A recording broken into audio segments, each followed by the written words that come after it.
into a regular meeting at 6:30. If we have time between the two, obviously we should, we'll all be around, but we can't be discussing board business between the two meetings. If we get done at like 5, 6 o'clock or something like that, there's 30 minutes, we just have to be cognizant that we can't do that, right? All right, start with this, the Centerville Community School District Mission. All students will learn well, become lifelong learners, and contribute positively to society. That's our purpose why we're here. So I'd like to go ahead and call to order with a roll call, the board work session, please. Moore. Here. Mike Thomas. Here. Bob Thomas. Here. Shonda. Here. Berger. Here. Carter. Here. Viscus. Here. I'd like a motion to approve the agenda, please. So. Second. We got a motion and a second to approve the board agenda. All in favor signify by saying aye. Aye. Aye. All opposed? The agenda is approved. All right, so we have a board work session. So it is Centerville High School edition discussion. So, thank you, Cameron, I guess, for being here. And Aaron and Brad, appreciate you guys being here. So for Mike Moore and Bob Thomas, who were not able to be here on Friday, that's fine. What we did on Friday was, and Rochelle, she's got another board meeting tonight that she's got to go through another project with another district. We went through everything in this packet, okay? Because that was a work session and this is a work session, we can't act on it. What we wanted to do was to have her go through in detail with us all of these possible items. And then at the end of it, we went around and just kind of did a consensus. What do you think? And yes, no, maybe. Not everybody kind of wasted an opinion on them. And the idea was to let everybody kind of go and think about them over the weekend. Okay. The bottom line is we're not going to get enough in value in engineering, so we are going to probably have to go through with a $2 million bond that we're going to have a public hearing on that 15th for, which will be next week. Okay. But we still want to be good financial stewards with the taxpayers' money and see what can we value engineer out. And there's some things in there. Now, their list came up with $2.6 million, but when we go through this, you're gonna realize we're not cutting $2.6 million off. Some of the things that FRK proposed really was not a true contract cost savings as much as it was, you could take this out and in 2 years rebid it and do it later, okay? So what I think I want to do is just, let's go through the big, there's a couple of big dollar ones. Let's talk about those real quick. And then we'll just kind of come back and go through all of these kind of line by line and just, it'll be open discussion. And I think at that time, what I would just like to do is, this is not an official vote, but just a consent of where everybody is thinking that they are on these line items. Then what we probably need to do, the way this will work is, on the 15th, as part of our public hearing, we'll also have a regular meeting that we can take action on. And at that time, we'll have to vote to award the contract or not. And the way that we would do that is we would award the contract as bid, and then the things that we would go through here, those would become change orders to the contract. Otherwise, we've got to go out and rebid everything. Clear as mud? Okay. So let's just go to the architectural side. I want to jump down to the bottom where it says eliminate demolition of the building and the whole. Let's just talk about that one. That's $559,000.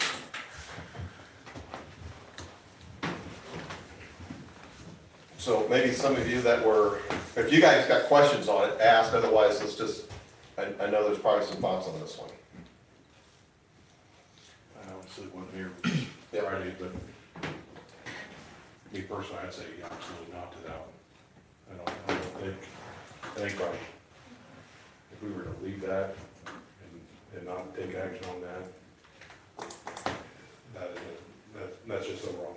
I think even when we were having our community meetings, that got brought up at the high school when we had one of the community meetings, because Davis County did kind of the same thing. They're still dealing with their own school. That's in my head too. People say, don't be like Davis County. Yeah, that's, I didn't know they did that. Okay. yeah. We talked both ways, and part of the well, I might have brought it up with Rochelle, was there's still a lot to happen after the demo, and if we hold off on that and rebid that piece of it, then we're gonna have to rebid somebody else to come in, tie it up, do the parking lot, the back. Close the building off. Yeah, and so it may be by state, it may not, but I think, I don't know, I would agree, that's not delay the inevitable, and I think they need to be, time to that. What you, I mean, what you Yeah. think on Friday? But just like what he said, it needs to remain in the contract. That way, they're responsible for making it look like it's supposed to when we get done. Yeah, it's basically is when it comes down, who's gonna finish it up and make it look right. And part of it is getting it ready too, once that's gone, it's gonna have to settle for a couple of years, but that's gonna be a parking lot. And we're just pushing that further down the road too. Did she initially say like 3 years of gravel parking Well, lot? I mean, it's in there. And if we keep it, well, if we keep it, then it stands for 2 or 3 more years, you're pushing, it's all costs that we're gonna 5 have or to 6 years eventually. Yeah. This would not be a true project cost savings, it would be a cost deferment to the future. We'd have to pay for it later anyways. Possibly even more. possibly. So is that, do I hear the consensus that this is one that we would reject? Yes. Yes. All right. We will have probably on the 15th, an actual vote on it, but this gives, what Lisa said, is she's gonna kind of keep score of all this, and we'll know what it costs and what that is, so. So just real quick, I guess, on most of these lists, it has, you know, the top areas, and then it says by state added items. So some are FRK generated ideas and some are by state added ideas. Okay. Yep. Okay, let's flip over to the next page. Now, this is one that has been changed a little bit since we saw it. And I think I understand it a little bit, okay? So what they were proposing is to eliminate food service equipment, $518,000, okay? So in other words, that's all purchased equipment. And the idea is that would be, we don't have a kitchen now, can we just go ahead and defer that and buy equipment later? One of the things it said is, what does open need? And we thought that there'd be like a $50,000 or $60,000 left in there to buy equipment for whatever open needs for. I'm not sure I know the definition of a prep kitchen. Is that a full cooking kitchen, or is that just a, you're doing other things kitchen? It's just you're preparing food. Okay, It could come off of the truck, but then you still have to prepare it. Okay. Get ready to serve. okay, so that's not a cooking kitchen, it's just a, No, that's Okay. just a kitchen that okay. a lot of times it would be salads, where you would prepare the salads Right. on site, Okay, got it. that sort of thing. Warming station. Yeah, and all the warming Yeah. stuff. So, they're leaving the They're leaving dishwasher. $100,000. Yeah, they're gonna leave, the second one, FS2, I agreed with what Rochelle said, that you're gonna have to wash dishes there, so you Yeah. better get that in there. Yeah, And I can only hope that whatever food warming equipment or whatever we've got in the old high school We can might move be some able to over. be moved over there. They're doing it somehow now, so I just would assume that. when we walked through the kitchen, I remember looking just, oh, this, I can't believe the floor, and blah, blah, blah, and how small it was. I never really looked at the equipment. Yeah, I don't It's know there. enough about it. It's there, but I don't know Yeah. if it's good or bad or. I am not familiar with the high school kitchen, but I did tour the Lakeview kitchen, and we will probably spend some money there. There's two steamers, they use very sparingly, because those parts to repair those are no longer available, and they're like on their last legs. So I'm guessing that this year, if OPA uses it like I think they will, we're probably gonna buy 2 new steamers, and that could be anywhere from, $40,000 to $75,000. Okay, what's a steamer what makes a steamer $40,000? Well, they got 2 of them, so you get the quantity of food. And basically, all it does is it just Instead of a microwave to heat the food, it steams the food to either heat it up or to cook it, like vegetables are steamed. Green beans, asparagus, corn, those sorts of things are steam heated and cooked at the same time. So. But I would accept the FS2 if it was me. Basically, allocate $100,000 to buy what we need, to make sure that there's something in the high school. Yeah. So basically what, okay, go ahead. Me. Anybody? Okay, so, because when we had it before, we only had the FS1. Or these are added together here? No, it's one of, those are two options. shouldn't- At the bottom. Yeah, somehow they added Yeah, it there together. is. Yeah, They so should. she added them together and took it to 2.6 million when it's really not 2.6. Okay, that's, I was just. That was part of her math flaw the other day, is she didn't, yeah. So it's this one or this one? I'm It's just one of the making two, sure. it's not $1 million, no. Yeah. Okay. Yeah, Uh, And she may be good at drawing architecture, but not good at Her spreadsheets. spreadsheet, she's got to work on it. okay.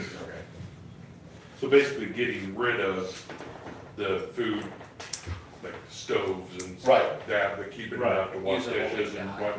Yeah. Okay, all right. She sent me all of the specs on the kitchen equipment Yep. and everything, and I reviewed all of it.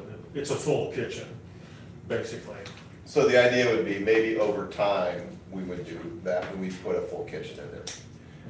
And part of the discussion we had the other day was, you know, Oprah's got basically a renewable contract, so let's see how they do. And then, you know, if it really is that good, if we really think that the food quality would improve by having a kitchen there. And, you know, that becomes, when you have one kitchen that most of the cooking's going on, you can keep your labor costs down. Well, also you have multiple you're cooking in, now their labor goes up. That would be a labor cost from Oprah that would get passed to us. So there's, you know, there's some things to consider. We'll just have to see how the Oprah contract works out. But it's not only open. If you were going to have any events at that building where there was some cooking involved, then you'd need kitchen equipment. You know, if you were gonna have the football banquet or, you know, sports banquet there, and you wanted to be able to cook some of that food or heat some of that food up, you don't have any of that there. But we're not doing that now, so there's Yeah. real no change, but it'd be nice to do that kind of stuff, but, It falls in the category of something we're not gonna spend now, but we probably are gonna spend later. Yeah. okay. And we could probably implement a little bit at a time too, who knows? Yeah, So, okay, so what's everybody's thought, any other comments on that one? Makes sense to me. Which one makes sense? The cutting it, the four. So, okay, leave 100,000 in. Yeah, oh, you have to, yeah, it's not debatable. You think that's what we wanna do? Okay. Got that one? Okay.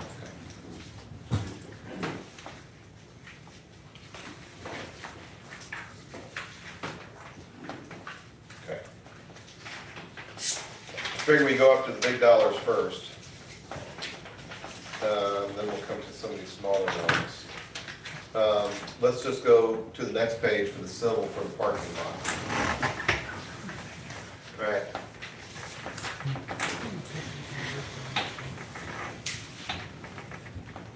So part of this is to eliminate the north parking lot. And the other one is the parking lot at the west end to turn to gravel, not pavement. So, does everybody remember where those two are?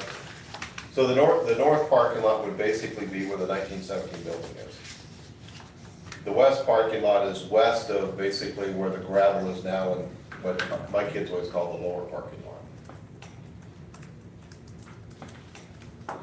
So there's gonna be a temporary parking lot, basically where the band director's stand is up there. So that would be turned into a temporary parking lot. And what they're proposing is leave it be gravel, don't pave it, save $100,000. That's truly we don't have to pave it if we don't want to later. You know, it could sit out there gravel for a long time, or, you know, we could work it into some summer projects. We did it with Lakeview, with the parking lot there, the parking lot, it was gravel. got more cleaning costs up. And when, before all that was blacktop, there was a dirty building at the entrances certain times of the year. They're gonna spend more on maintenance or just cleaning.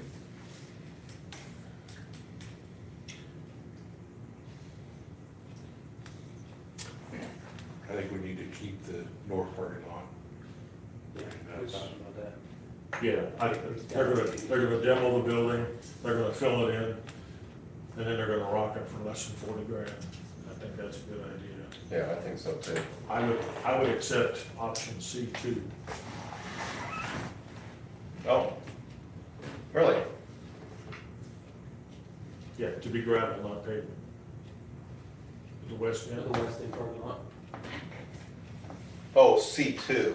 Yes, sir.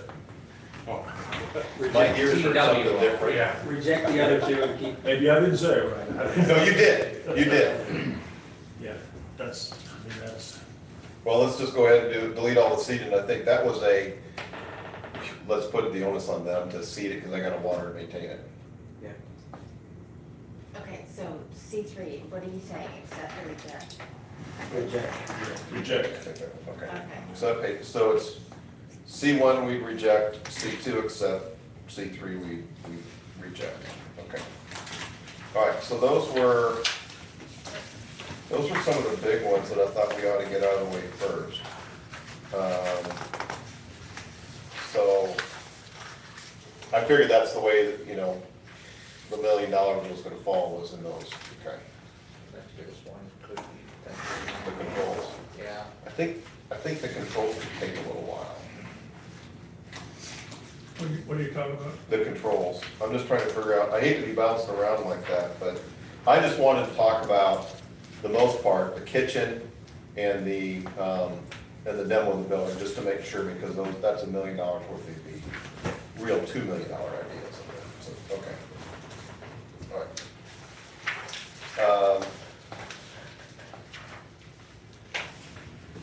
Let's jump back to the controls, because that should take a little while. So, if you go to the mechanical page, which is the second to the last page, I think. Okay. The ones that I want to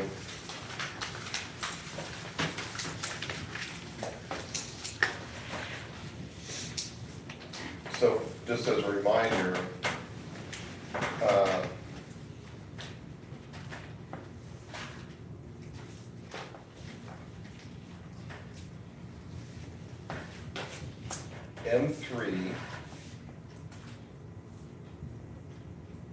M3 is tied to And one, right? M1. If M1 is yes, M3 is no. So the M1 is some different equipment. And so on that one, what M1 is taken instead of a large, single air conditioning condenser unit on the ground, is to put individual up on the roof. That provides a little bit more roof maintenance and some things like that. The issue that we got into, remember, was about noise. And it could be a little bit noisier in a couple parts of the building that really, or most of them are away from classrooms. But what he did recommend is that if we did accept M1,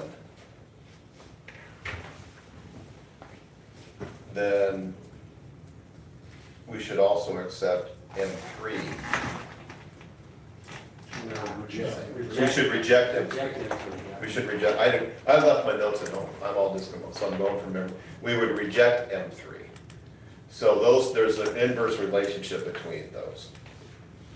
So the issue of M3 is reducing some of the insulation of the ductwork. We wouldn't want to leave that in because of the rooftop units and having some sound damage. So those are if you do one, that would probably trigger the other one. So I guess noisier.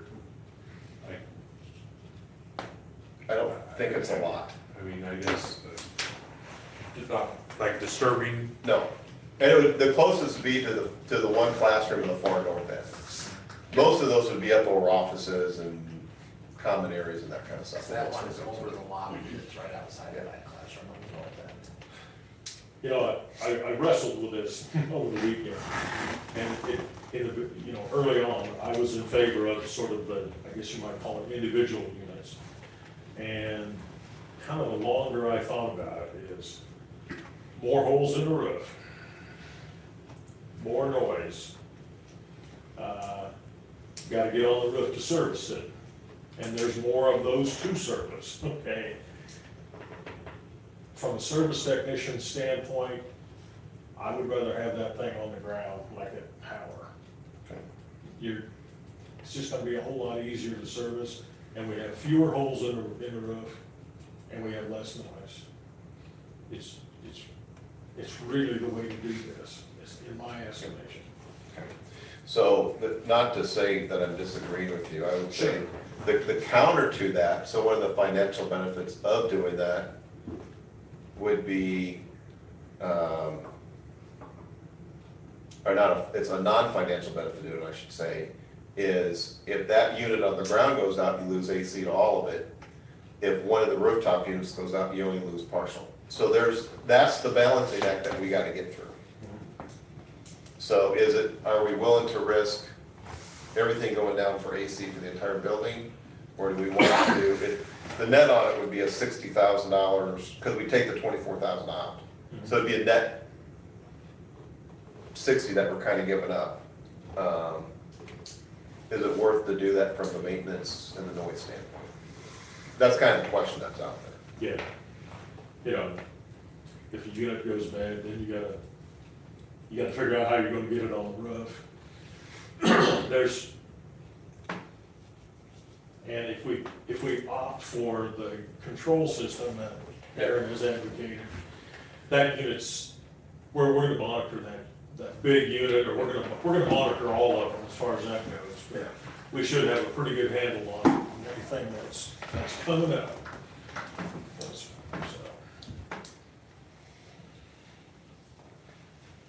This one isn't as cut and dry as some of the other ones, and it's a fairly substantial amount of money.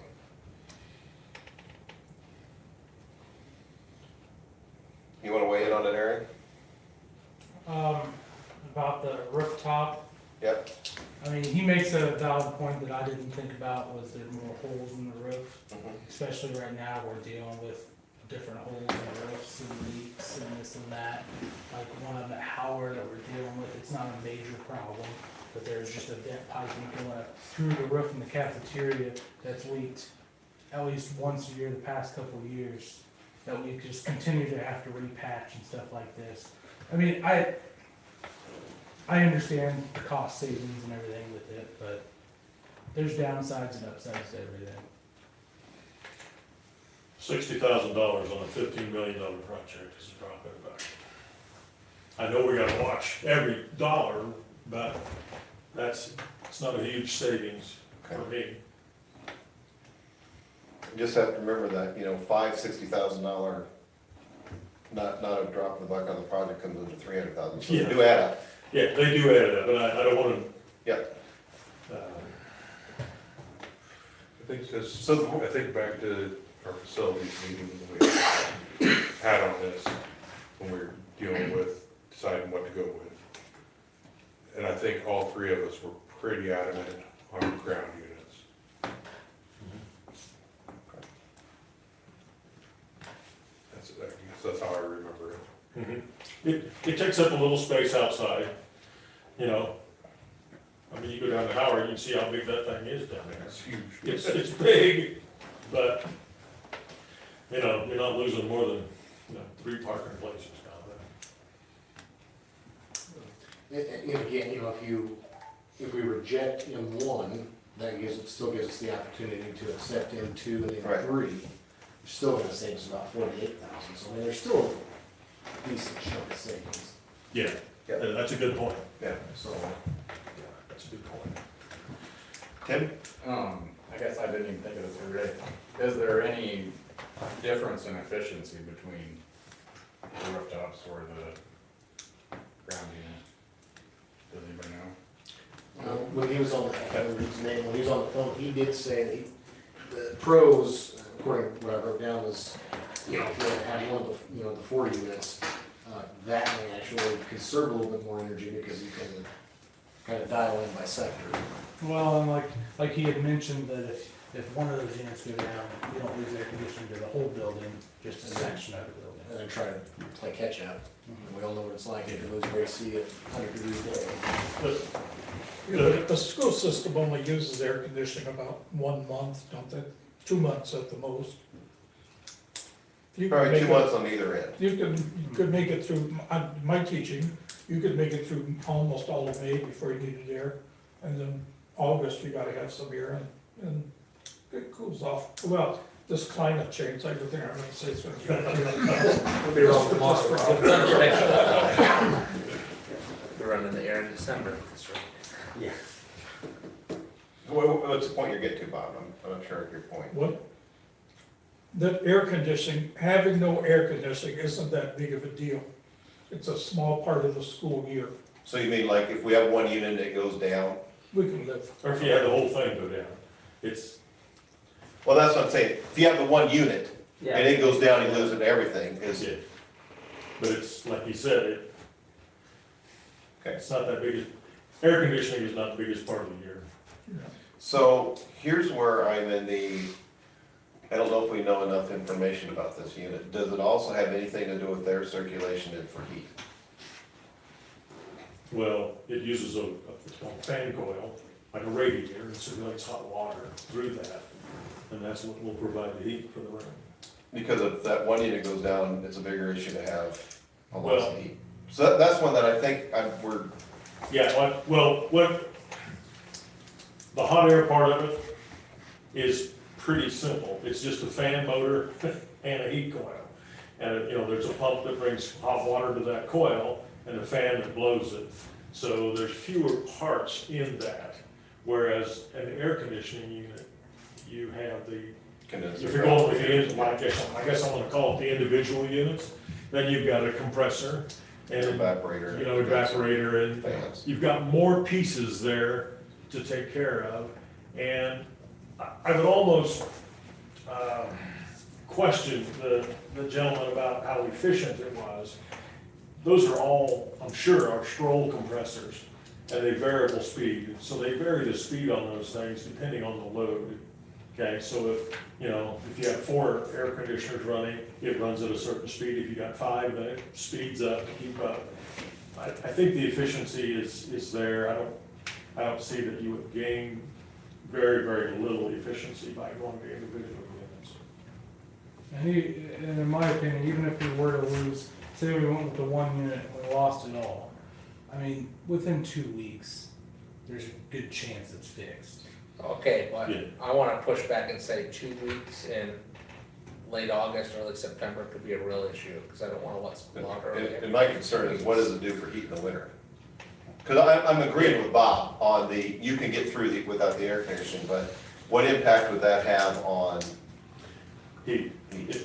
you know, I don't think it's gonna have much of it. I think we need to try to get specs on each type of unit we're talking about, so we. I think you're right, the chances of it coinciding with when we're in school is pretty low. But if it goes down, 2 weeks is a long time when you've got kids in there without air. I haven't looked at the design, but there's a good chance that all the heat's gonna come from a central boiler. Okay, so it's not like you're gonna be with, if you say one of those small units goes down, you're not gonna have heat. Well, the only thing you're gonna have to replace is a fan motor, you know, Okay. and maybe some controls, but I don't think it's, and I don't think you're gonna be in dire straits. I think the only thing that would go down, it would be one air conditioning part of it, not the heating part of it. Yeah, as long as, yeah. Because that would probably make me think twice if we lost heat for Yeah, a long period of time. That would be more concerning to me than the air conditioning. right, side. I'm pretty sure they're gonna heat everything with a central boiler. That takes care of all Okay. that. That'll probably be next week when I'll probably try to remember to ask that question, because that might influence me more Sure. if that was the case. Chris, what are you thinking? I'm thinking maybe that's one of those, we just wait till the end and see where we're at, see how much money we have Okay, so you're a maybe. Yeah. Like no. Yeah, All right, let's just, by consent, because we're not actually going, how many people would accept that one? Just show hands or something. except which one? That's M1. I'm sorry, accept M1. It's gotta be a maybe for me. I would say maybe. Okay, so it's, I'm a maybe, almost leaning to reject. I've worked in this. okay. Got it. So, does that mean M2 and M3 would be an accept? Yeah, Yeah. Okay. All right, let's just do M4 real quick. Go back on that one, I guess. So if we look at the difference, right, so if we accept or reject M1, We should probably take M2 anyways, is what they're telling us, by the way. so what do you mean take?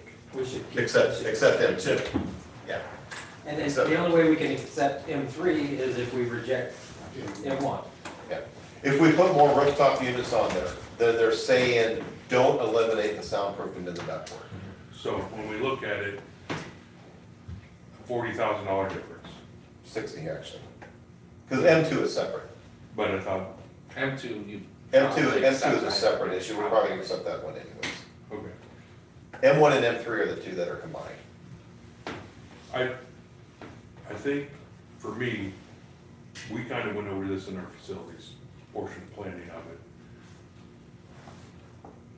it. And for me, the biggest reason why I went with the ground unit is because of the roof, the holes in the roof.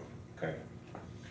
And I don't want to stray from that, because when you look at the difference between a roof and repairing a roof or replacing a roof compared to what this is, it doesn't, I mean, that's, That's a good point. You get 4 units on there, when it does come time to replace that, and then that's more things they gotta work around, not counting just the holes in the roof, but it's more that they're gonna have to work around, which is gonna and like, increase your cost. and more traffic on the roof. Yeah. yeah. The more people we can keep off the roof, the better we are. To me, the least amount of stuff on the roof, the better. It just, it saves in the long run. From my experience, anytime they put on say they're gonna put this new roof on, it's not gonna be leak proof from the start. There's been several roofs we've had to have them come back at least 2-3 times a year just to patch it up one more time, or patch it up one more time, because on some roofs, they have a hard time finding exactly where the leaks are at. And, but at that point, it's still under warranty. I'm not thinking when we go out of warranty and now it's on our time. Well, Having the least amount of holes on that roof that'd be a is good better question, too. financially for the district. On this roof, what's that do to the warranty? It doesn't, that doesn't affect the warranty. No, it doesn't affect warranty. But like you, Once it goes out. So like I said, if we're gonna accept those two, especially M3, then we have to reject M1. Yep. I mean, that's, Okay, all right.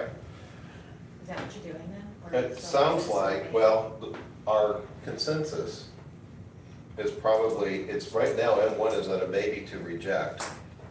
M2 is an accept, and M3 is probably an accept. Obviously, we're not making decisions tonight because we're in a work session. This is more of education and go back and think about it for another week. All right, M4, let's just do that one while we're here.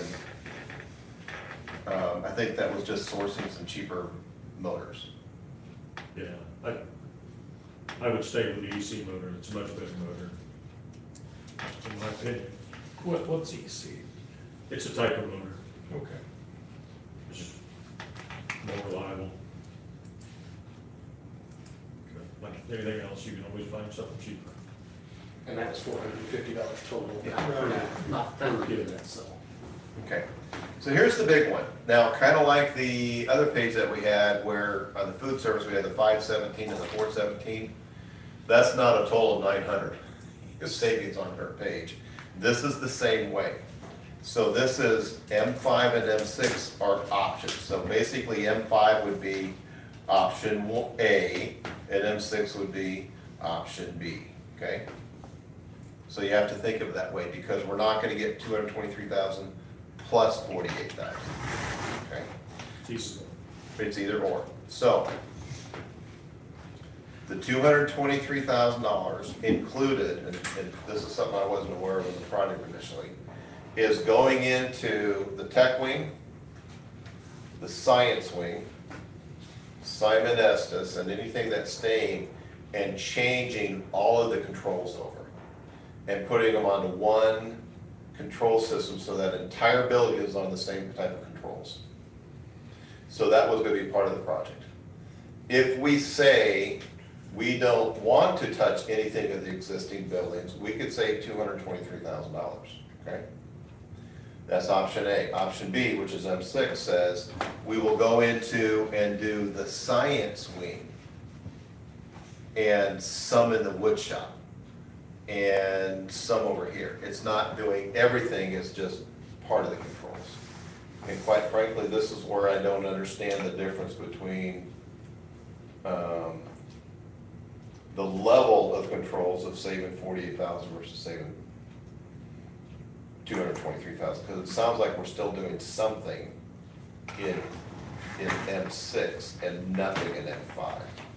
So, Aaron, can you walk us through what I understand M5, if we don't do it, we get nothing. What do we actually get in M6?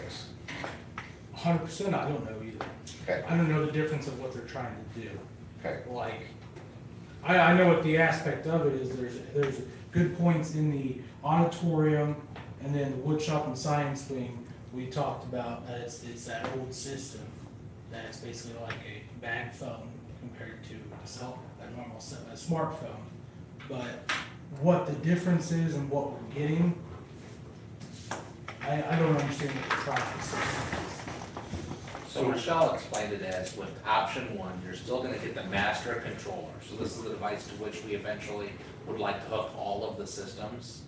And it will control just the new parts, essentially. It'll be able to do just the basics for that. You won't be able to do IP control, you won't be able to do the remote working, and you won't be able to have the diagnostics. But it'll be able to turn on and off and set a thermostat essentially for those old, what is it, a keyboard controlled system in the auditorium, I believe. What happens with M6 is they're gonna replace some of the oldest of those field level controllers, is the way she explained it. So just like the keyboard part, but not the whole system. So it won't have full functionality. To get full functionality where everything is on the screen, that Aaron could be here in the room with us right now and know the temperature in every room over there, we have to do the M7, which is no change. And then we'll have all controllers that can be done over the internet that way. And with that, like I mentioned, with something that's an IP addressable, we've used in the past where we've given it to a tech that was, say, in Des Moines. Like most of our techs we have using for HVAC are out of Des Moines. Well, they can sit in their office, or hey, I'm having a problem with this. I don't completely understand what these statistics are saying. Can you look at it for me? And he can look at it from his office in Des Moines. so we'll have that in the new building, but we wouldn't have it in the rest of the building if we rejected it. If we rejected If you go M5. with M5, If we went with M5, we'd only have that in the new building, not the existing. And the thing was, they said that over time, it wouldn't be that big a deal to update that. Right. So we could replace certain parts of it over time as we could do it. If that makes sense. which from some things, the auditorium will be one of the first ones to do that with, probably. Just because of the problem with the humidity we've had. Yeah.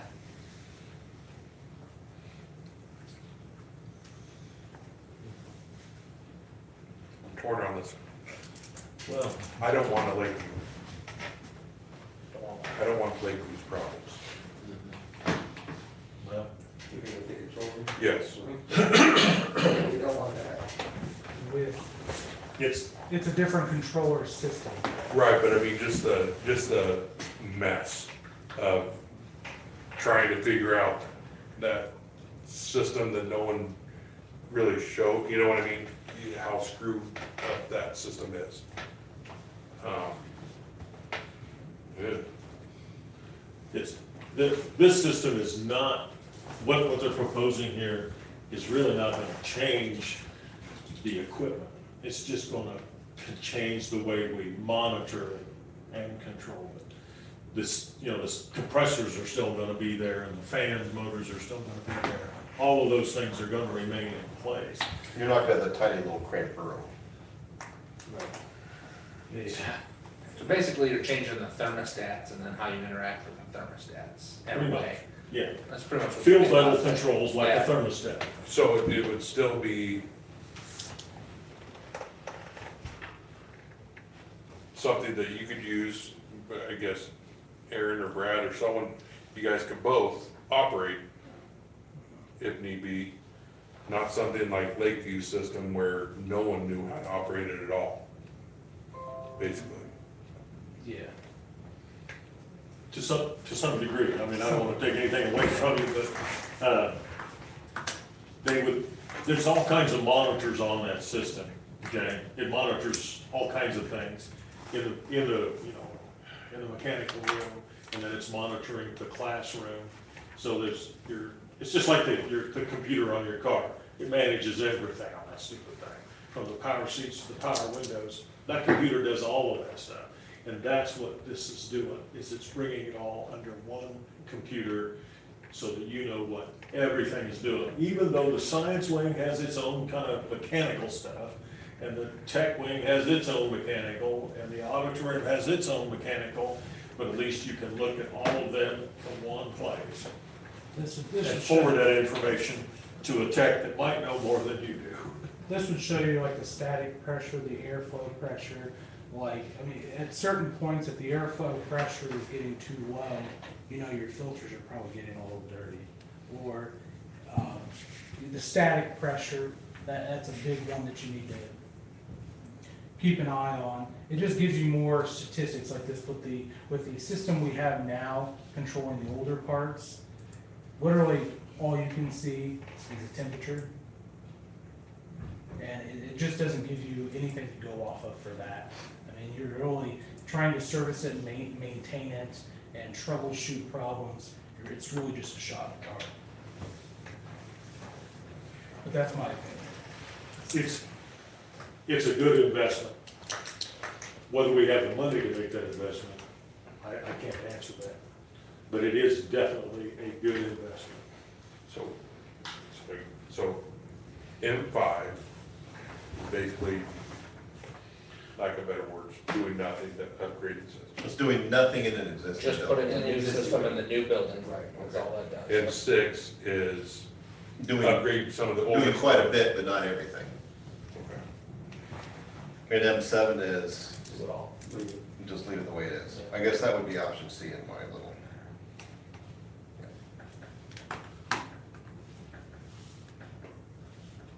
Yeah, M7 means everything. M7 means Yeah. to do it all. It's all new, yeah. Yep, we're gonna just go ahead and do it. We're just, M7 basically says I'm rejecting M5. Right.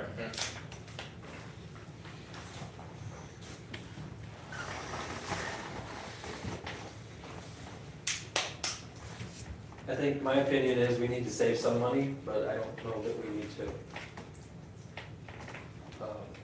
Maybe not do anything, if that makes sense, because I think somewhere down the road, we might be able to do, we will be able to do the rest of it. It's just a matter of when. So you're in favor of M6? Yes. That's what I'm reading into that, okay.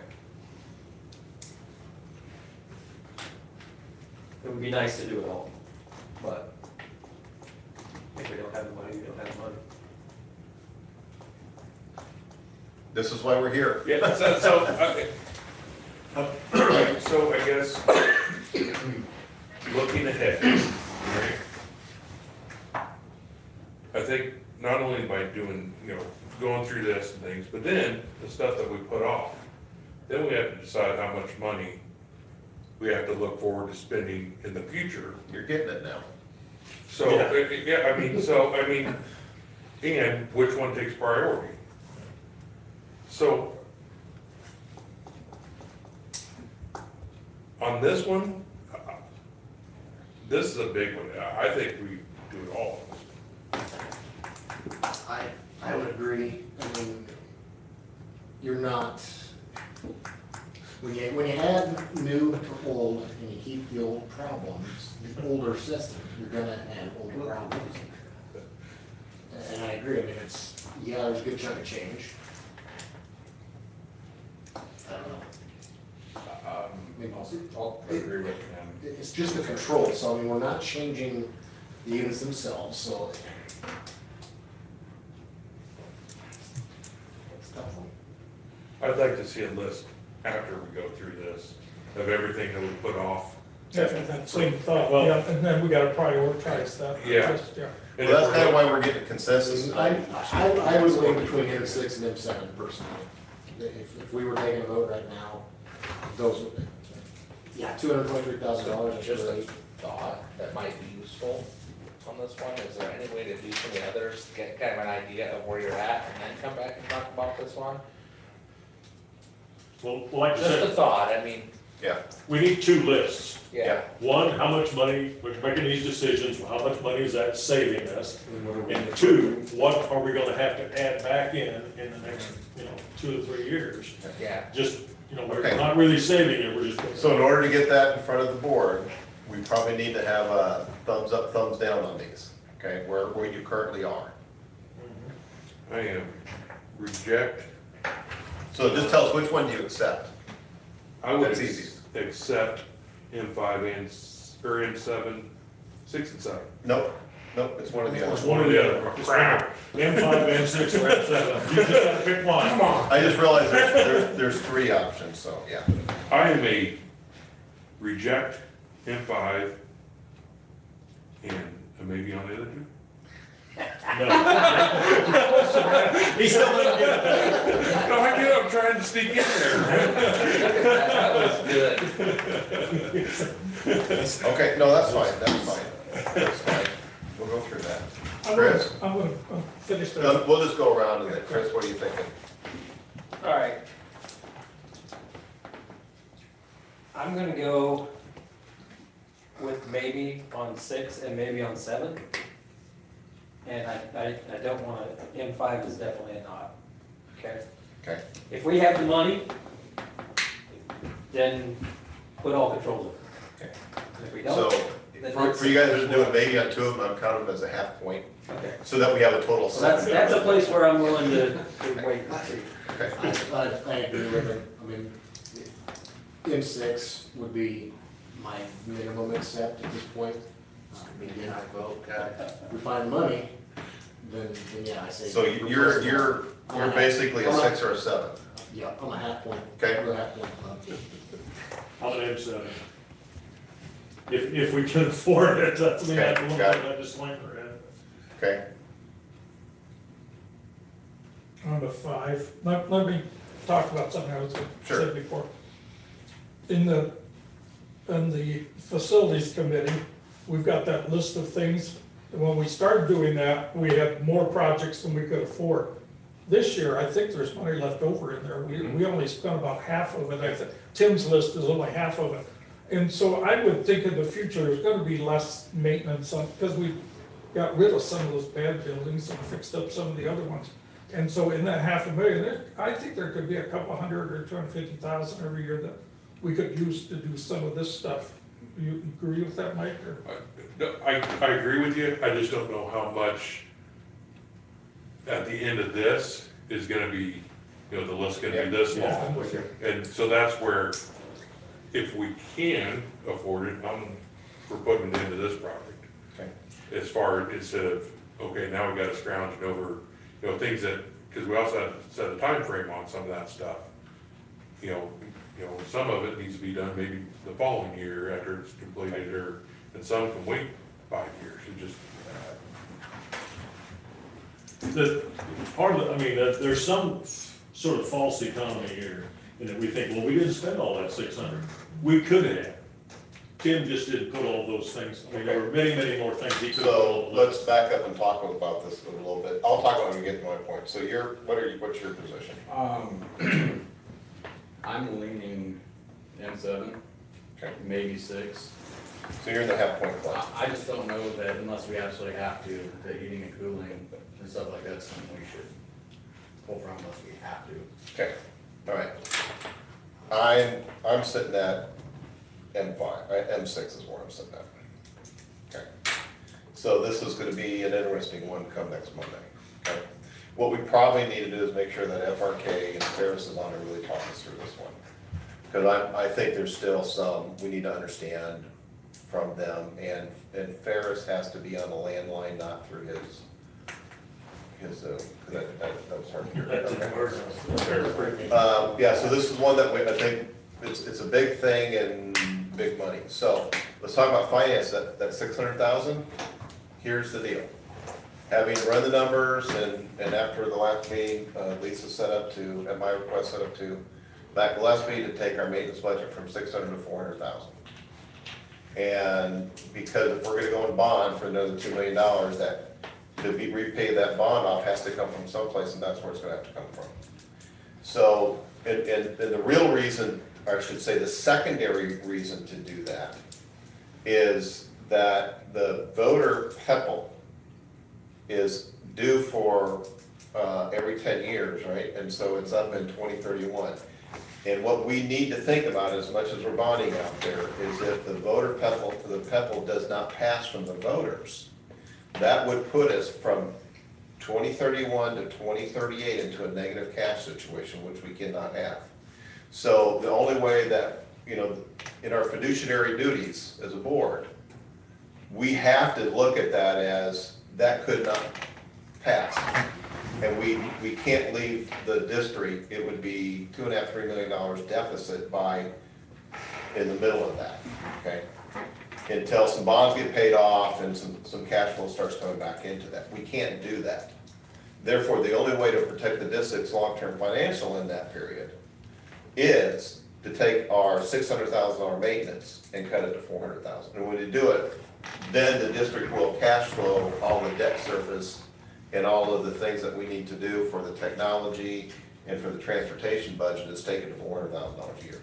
So to say, I'm gonna take something out and put it into the long-term plan because we have $600,000 a year, it's not, you gotta think of it as $400,000 anymore.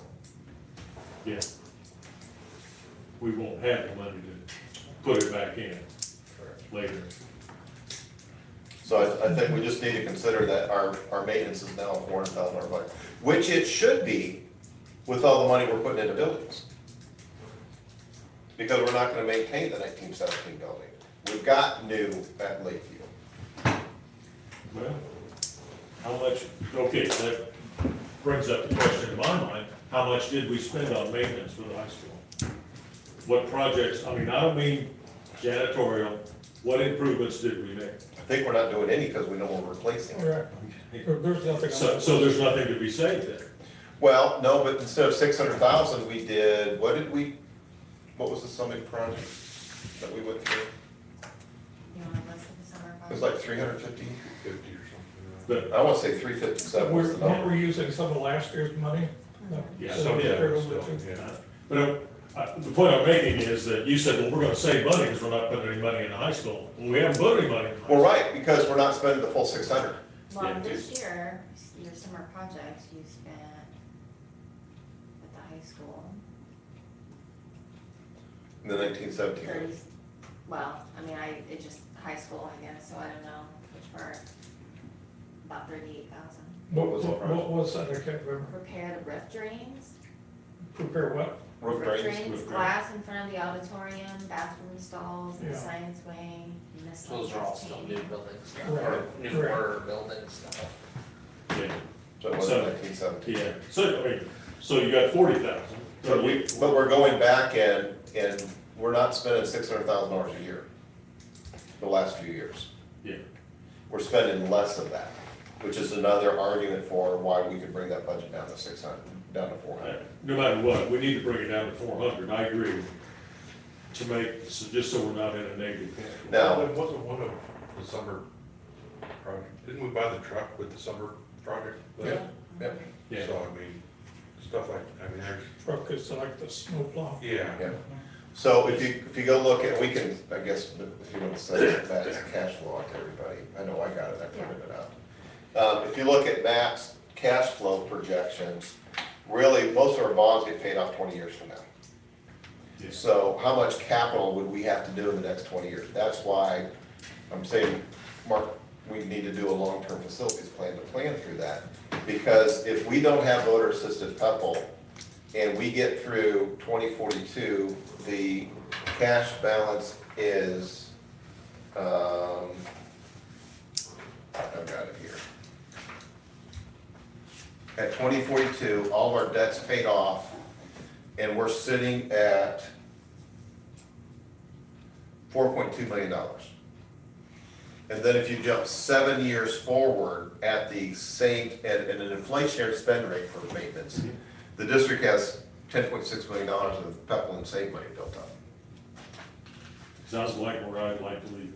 So and it only gets better if voter-assisted PEPAL gets passed in 2031.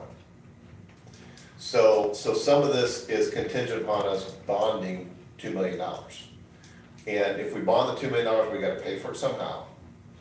And the way to do that is our capital summer project list is $400,000.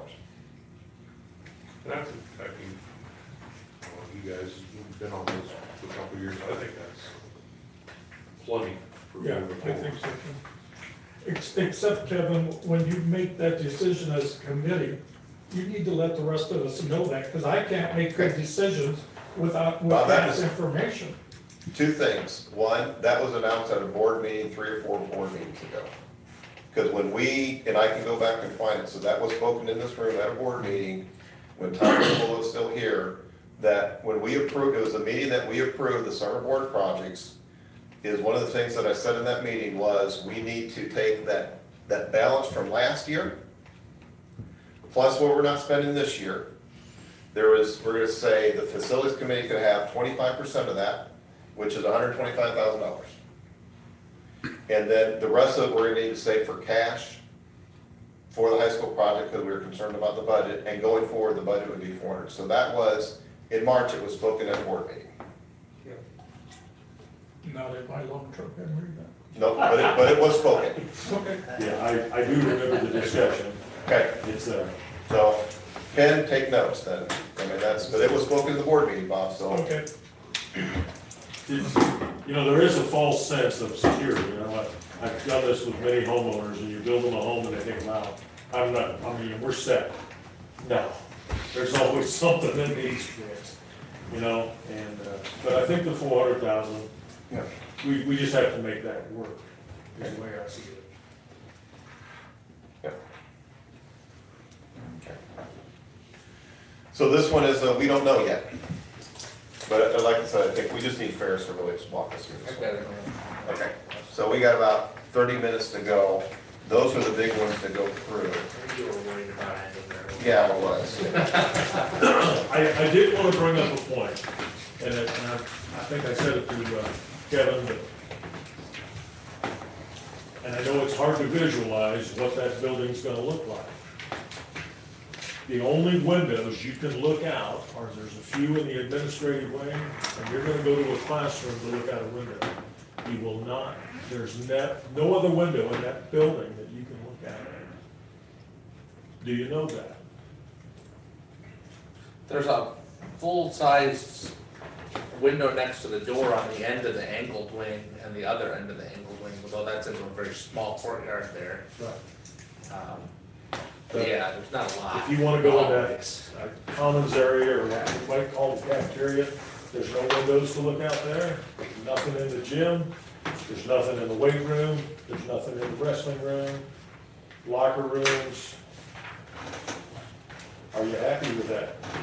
It's a security thing. isn't it? Safety standpoint, yeah. Yeah. Well, yeah, I know, but I mean, from a, Absolutely. But at this point, that's adding cost back in, we can't do it. That's. well, okay, but I just, but the fact is, we're gonna have to defend this building to the public, okay?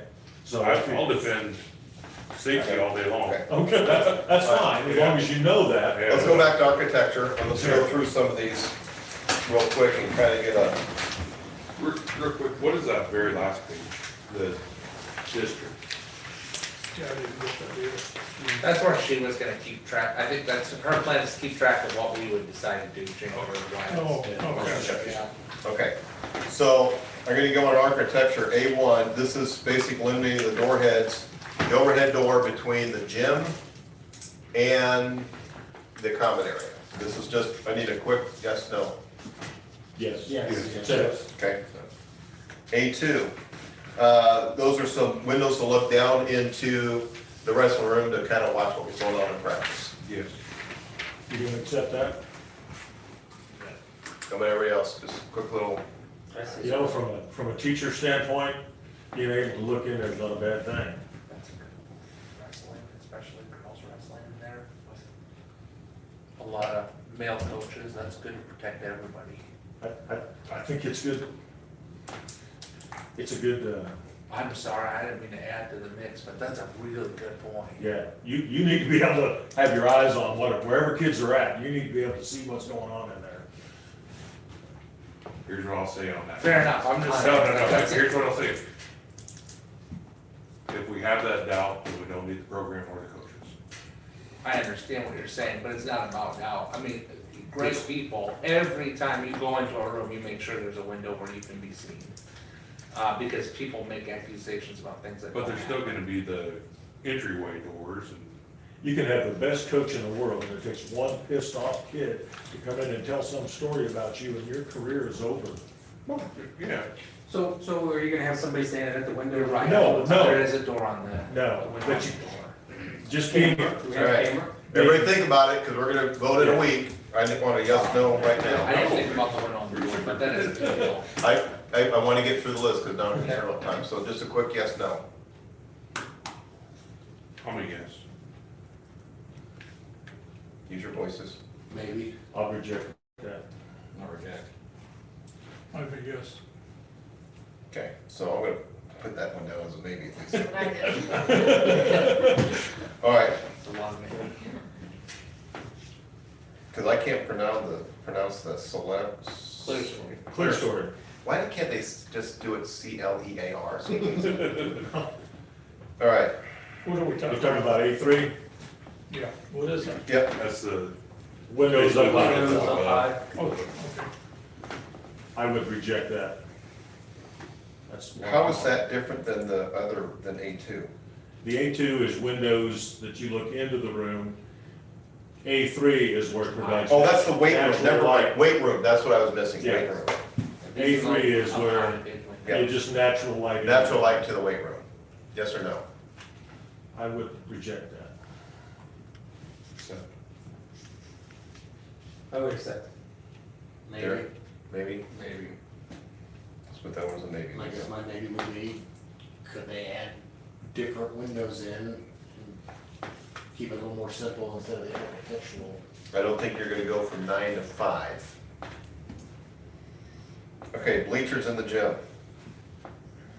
So, Accept. I'd accept that, I guess. Okay. Gym curtain. I think one of the comments was they never use the gym curtain anyways. Yeah, never use it, except that. Sound panels in the gym, that's always something we can add back later. Basically, it's a tack con into the wall and we can hang them on our own I time. would accept. Except, Reduce the gym by 10 feet to the north. Reject. Thank you all. Remove the display cases. Brad, have you thought about what you put in those cases yet? It's changed. Not really, because you know, most of our state level stuff, we're gonna probably, assume we're gonna keep that all at Lakeview. Okay. She's saying And that it's wall of changed, MA. so it's like some of this one.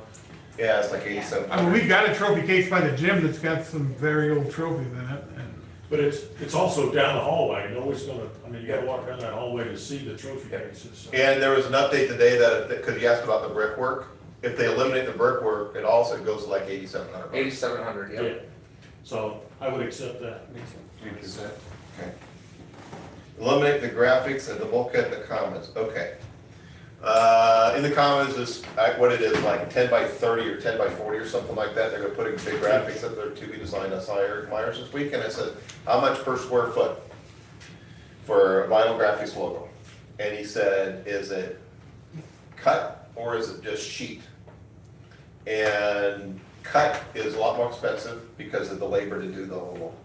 But if it's on sheet, I wanna say it's like under 15 bucks a square foot or something like that. So, and you wouldn't have to do the whole thing. You know, a 10 by 20 would be in the center mass of that, like a big Centerville, whatever it is. Yeah. 10 by 20 would be 200 square foot, it'd be 3,500 bucks. We could do it cheaper. You know what I do? I put big screen TVs up there. And you could project anything you wanted on there at any time. Yep. So we could do that, we don't also pay all the associated soft cost fees with it too. But I think we do that one early, doing that internally, okay? Except, Eliminate CT of ceramic tile in the restrooms, polished concrete floors. Reject it. Reject. Maintenance issues, okay? I'm with you. Ceramic tiles in the showers. Reject it. Casework in the classrooms. Brad, you wanna weigh in on this one? Like we talked, I think it was Friday, storage is a premium, and it's just hard to find classroom storage. If we don't have building casework, we're looking at, you know, standalone furniture, bookcases, stuff like, which is gonna be a cost. I would like to keep that as it is. And where it's located, it doesn't benefit anything to the square footage of the room. I would reject that. And I know that, like our third floor has it, our science wings have it, they're very, it's used a lot. How do you feel about giving bookcases to teachers?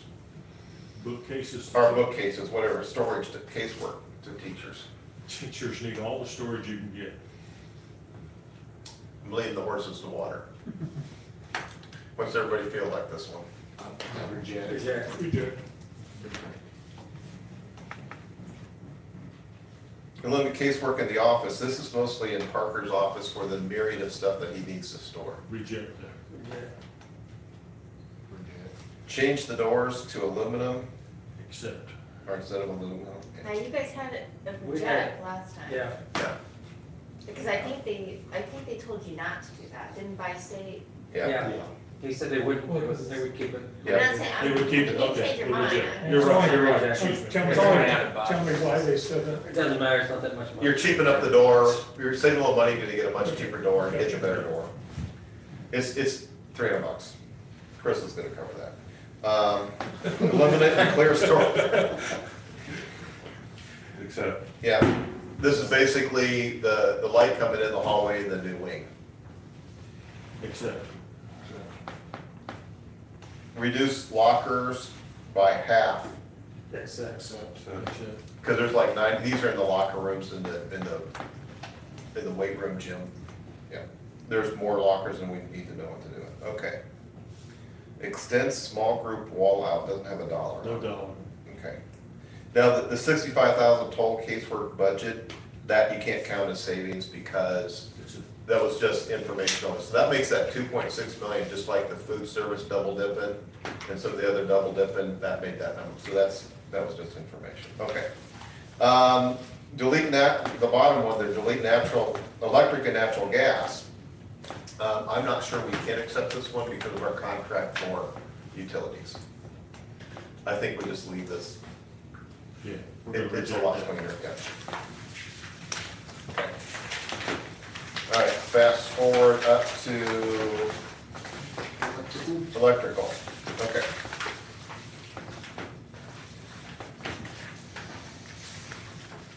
Eliminate 2 data jacks in each classroom. That will limit the ability for teachers to set up their classroom the way they want and connect to the network. I would reject that. Gymnasium commons having a sound system, having a sound system. I would accept that. Accept.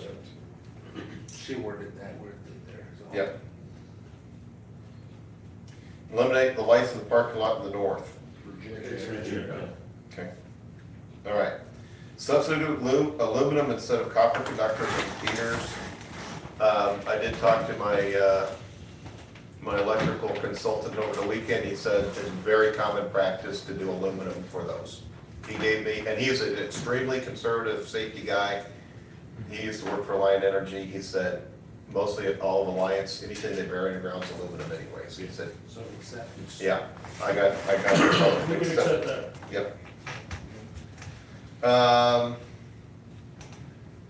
The MC cable for branch wiring wire concealed, that's basically, instead of putting a conduit, it's the coil wrapped conduit, the flexible It's cable. up in the ceiling. Yep, up the ceilings. We can get to it, easily access it.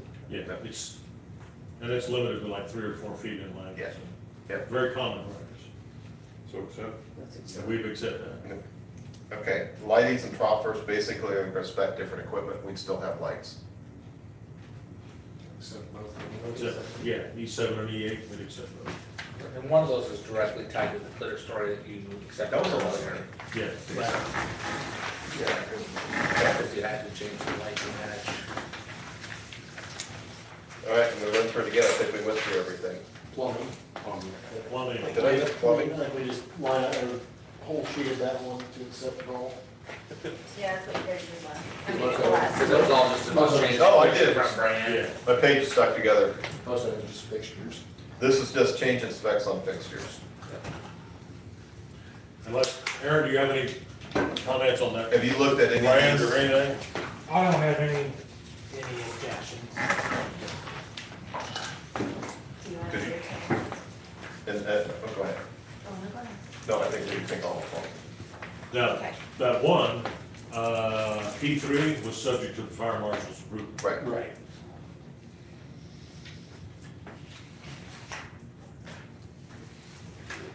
Go ahead. 927,467. That's a definite Those accept. are your definite accepts. 926. 927,467.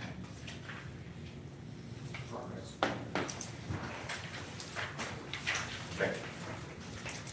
And I have 366,000 maybe.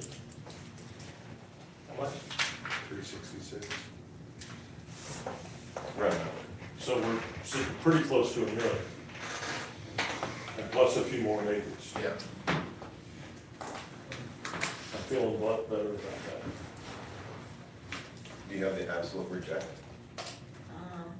Well, it's, because I haven't changed her spreadsheet, it's Oh, okay. 1.34, but that's because she doubled some of those. Yeah, yeah. Okay, okay, okay. That's fine. Yeah, just- Yeah. Yeah, there's at least, there's $500,000 or $600,000, well, it's at least probably $600,000 or $700,000 of dollars in there, so, Big ones, 200, so few. yeah. Yeah. Some of that casework, like the cabinets and stuff like that, there's state bids, there's companies that do state bids, I don't know if everyone's aware of that or not. Well, We're getting stuff a lot cheaper in Lawson, they're going off state bids. So, there's, I I think don't the know, reason that we talked about at that last meeting, not like bidding out just a portion of the cabinetry that way was if we have them all do all the casework, then it's all matching and it all looks nice. that's what we're doing though with one company, Oh, on okay. state bid. so that would be, we reject all $65,000 and bid it out, right? I mean, I know there's a state bid and we're getting all the same How stuff. much cheaper is it? And what's the quality? That I don't know. It's Story Kenworthy out of the Keys. They're good one. It's who we're going through. Yeah. See, the way it's gonna work is if we accept Bi-State's bid as is, then they're gonna go out, they're gonna source it, they're gonna make sure it's all in. If we go out and do it separately, it's on us to make sure that we have somebody, and would you save 10,000? You're still gonna spend the majority of that money.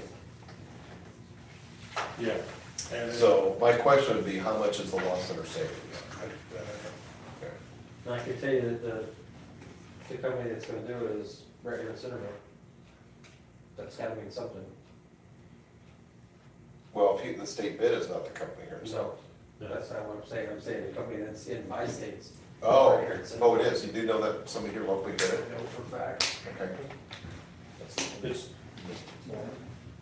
It's not the old Norman, it's I spent some time with Larry Shepard, Southern Iowa Technologies today, and that's one number we need to get for our security and camera system. But it's not in this project. Okay. So he just said if Cameron would get with him, he'll get it worked out. Who was that? Larry Shepherd at Southern Iowa Technologies. We've been in contact, but Yeah. they're gonna You do said it. you've been talking, so, but we need to get a number. Well, that's, if that goes out there, you know, Rob Talbot can do it too. He's put systems in the banks. Cause what they're doing in the project now is they're leaving in the wires in the ceiling to put them in the future. So I would caution the board not to make a purchase on that anytime in the very near future, because the governor's money is going to come through, and it's probably gonna be next summer before they start moving on how much money we get from cameras. Sure. But if we spend our money on that, and then the camera money comes out, then we're just kinda, Yeah. now, I think having a number would be Yeah, smart. just Because have then a when number. we get it, we can move Right. quickly and we can bop them right into those hookups that they're giving us and we're set. But I want us to be careful, like, please don't spend money yet Right. until we know what we're gonna get. Well, that's gonna be a project we have to bid out anyway. It'll be Depends on the underneath the numbers. bid number probably, But we'll still probably put it out and solicit bids, yeah. But it doesn't mean, could be a local bid at it that. could be a local bid, it doesn't mean we have to get architectural design on it over $129,000. Right. Right. But I know Rob put some systems in that they can read serial numbers off the bills from the teller's hands. I will jump back in and kind of say something though, with going with Southern Iowa, kind of like his deal, being able to control it from anywhere. Any new building can be tied back into our current system and If we go through expand Southern that. Iowa Technology, okay. Maybe this isn't the place, but I've worked with both of those vendors, and one put in one system for me, and one put in another. And it's real easy for me to decide which one I wanna work with. Okay. Let's say that. Okay. The follow-up, and then, I guess you'd say, the knowledge and the expertise. Okay. Cameron, you can Okay, that's obviously something we don't have to do. No, we don't deal with Get it, that but way. I would like to have a number, so we can add that into our decision-making here. What did you say, Mark, on this? I was just gonna ask Cameron to go ahead and see if we can get a ballpark from them, so we can give that to the board for FYI. Okay, all right, so let's get kind of back into the task at hand and all of this. Let's just have some, let's do about 5 or 7 minutes of discussion, and then we'll adjourn, get everybody, go down the hall if you want to, and come back for our 6-minute meeting, okay? So, our options right now are, we can accept by-state's bid, knowing that we would do change orders, knowing that we're gonna have to go ahead and follow through on the bond, the additional bond.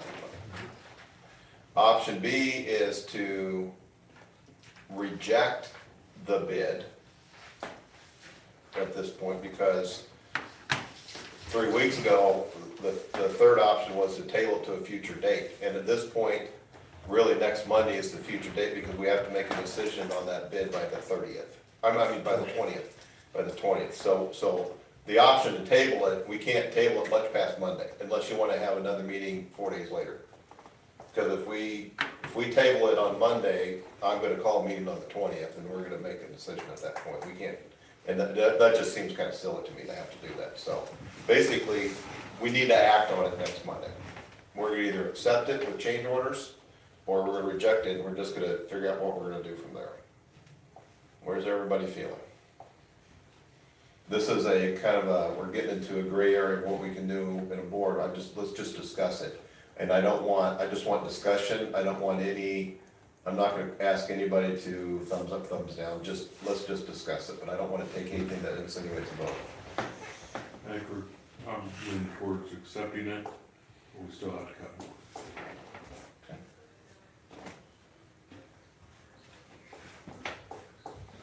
I would agree with that. I mean, by the time we get the rebid out, you know, that concern is gonna be that we're gonna get more, get less and cost more.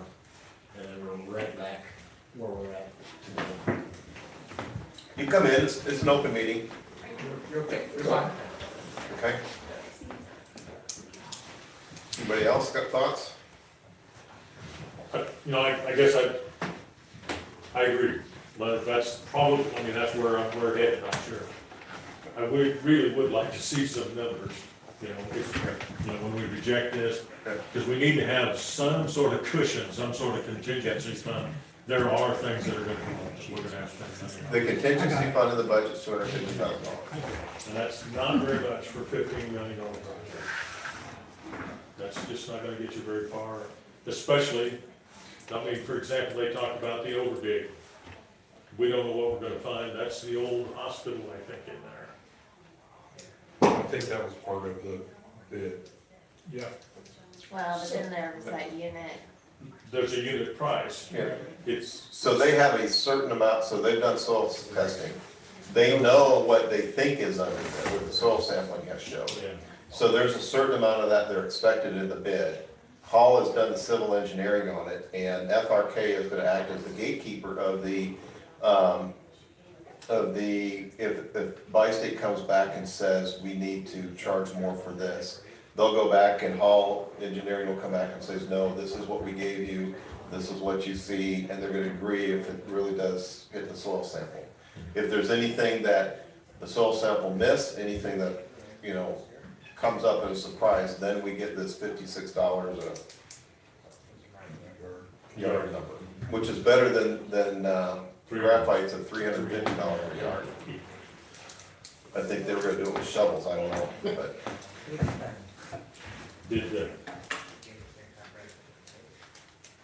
you ever think that those two contractors might have been working together?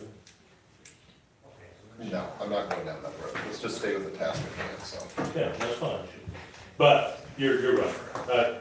I just think that that's one thing that we might find. There's gonna be something else. There was at Lakeview, there was at Howard. Just every project you get into, there's gonna be something. Lisa, if we save $1 million off of this, and we bond the 2 million, are you comfortable with that? Is that, we need more? I'm comfortable lowering the maintenance budget if we do that. If we do that, the comfort level is because we lower the maintenance Right. budget? Yeah, okay. Yeah, I wouldn't be comfortable if we weren't lowering it, is what I'm saying. Close. Tim, Bob? I'm agreeing with those people. I think that's been a good company to work with on the junior high project compared to other projects we've done on other companies, I think, a little bit. So, yeah, I'm ready to go with them. I think we need to move forward. Okay. All right, that's just kind of a consensus of where we need to be. So, we'll have to get some more on the controls. I think that's a big question on the controls. It sounds like we're gonna go with one big unit on the ground, not individual units on the roof. Or you wanna close that door? It's an open meeting. I know, but there's sounds out there that interfere. We can't, it's an open meeting. What? It's an open meeting, we can't close it. Just put a sign that says open. Yeah. So, we can go tell them, to put it down to Mark's office, we can do that, but, yeah. So that's kind of sounds like there's another 350,000 that we do. So I guess what I'd ask Mark and Lisa is kind of put together another number sheet and get it out to, you know, some sort of document out to the board that says, you know, this is kind of where we are financially with, how much money we have, how much we bought, what the budget, the cash, and get that to the board just as quick as you can, so that everybody has time to come back and say, yeah, I think as a board member, we probably I need to pony up my yes vote for another 100,000, 200,000, 300,000, whatever, so the board can make that. Like we're gonna find times tomorrow morning. I'll trade you, I'm going to the dentist.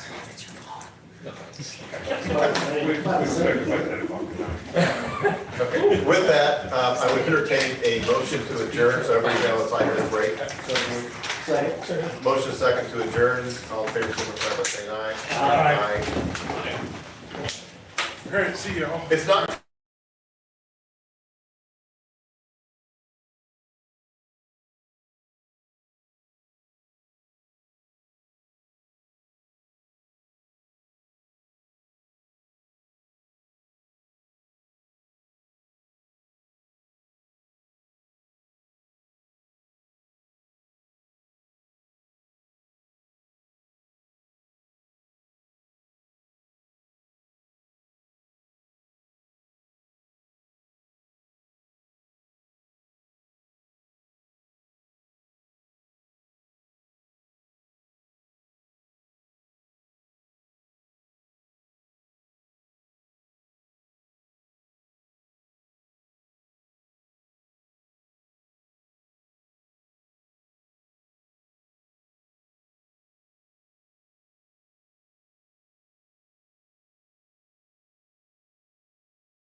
Centerville Community School District. This is going to be our regular board meeting for August 8th of 2020 at 6:30 p.m. I'd like to start by reading the district school mission, which is all students will learn well, become lifelong learners, and contribute positively to society. This meeting is called to order with a roll call, please. Moore, Here. Mike Thomas, Here. Bob Thomas. Here. Shondell. Here. Berger. Here. Carter. Here. Liscus. I'm here. How many we got? He's a new driver. Berger's his last name, got your dinner order.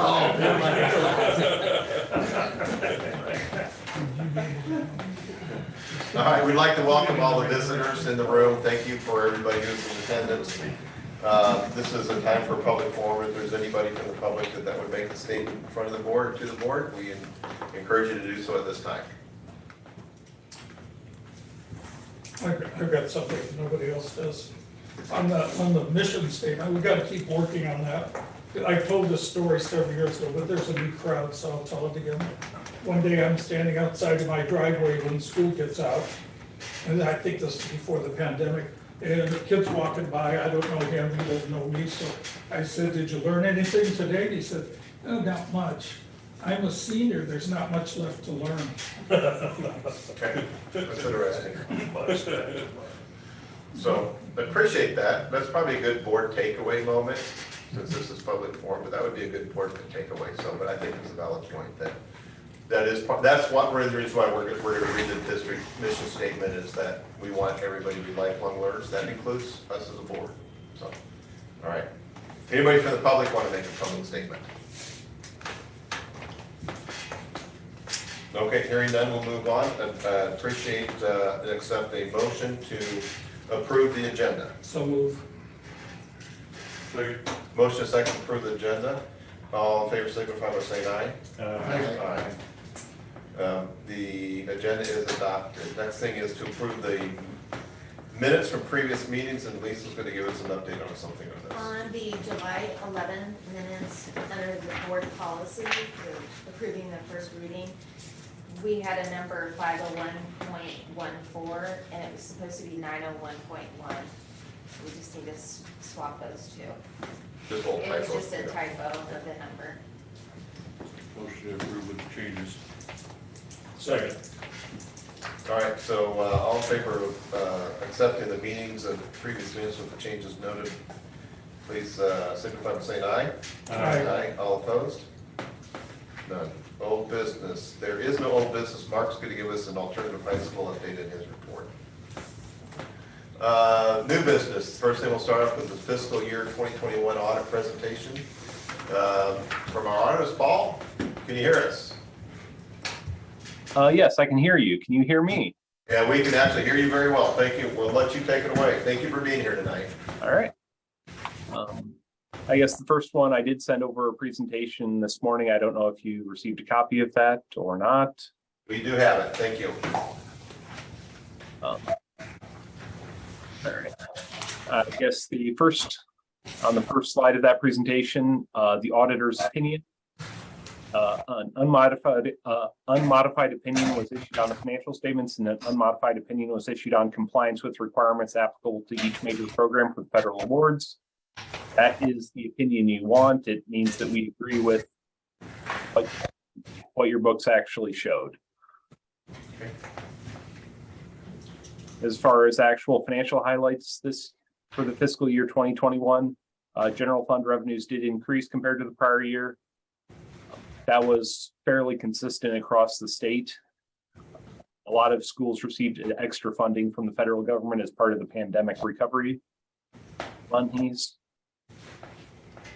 Expenses also increased year over year in the general fund, which was also not unusual, as you had a lot of expenses that historically you have not had to incur.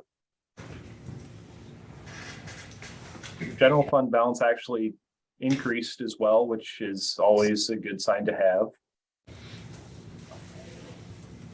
Revenues increased primarily due to local tax and federal source dollars.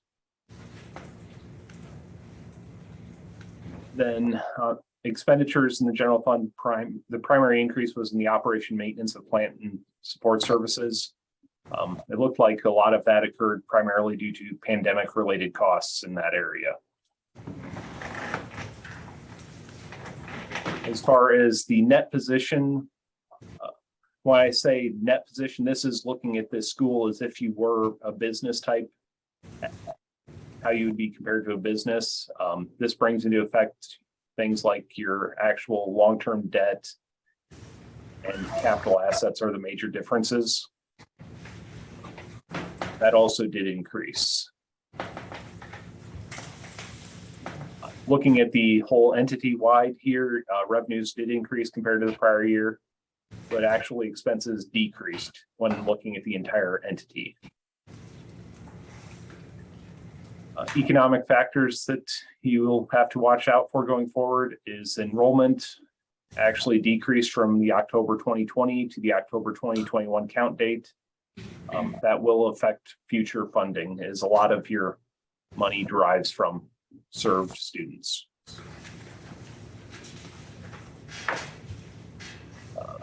As far as the other one is, looks like in fiscal 22, you actually offered an early retirement, which should assist with saving some money due to replacements.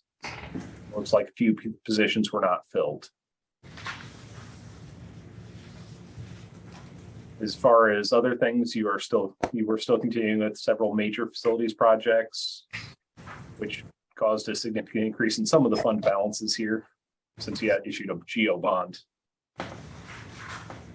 On the next slide, unassigned fund balance, this calculation there is basically showing how the general fund is doing, excluding on just the money that you have discretion over.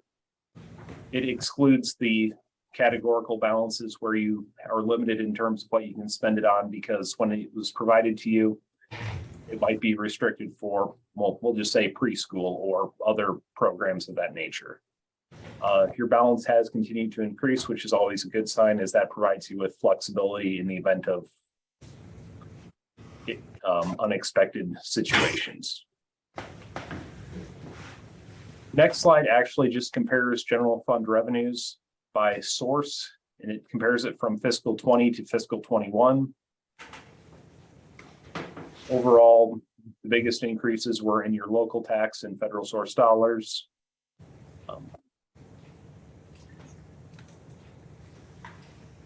then as far as expenditures, it actually just breaks this down in a comparison between by just the different functions.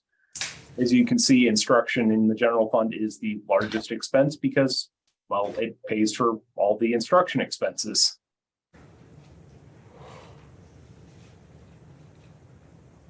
On the next slide, it just shows the ending restricted fund balance of the other funds excluding the general fund.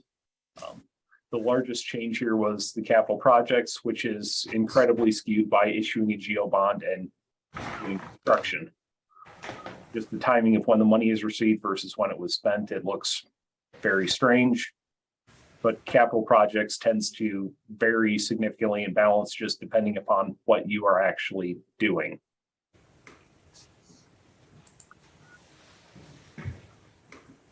The proprietary fund for you is the school nutrition.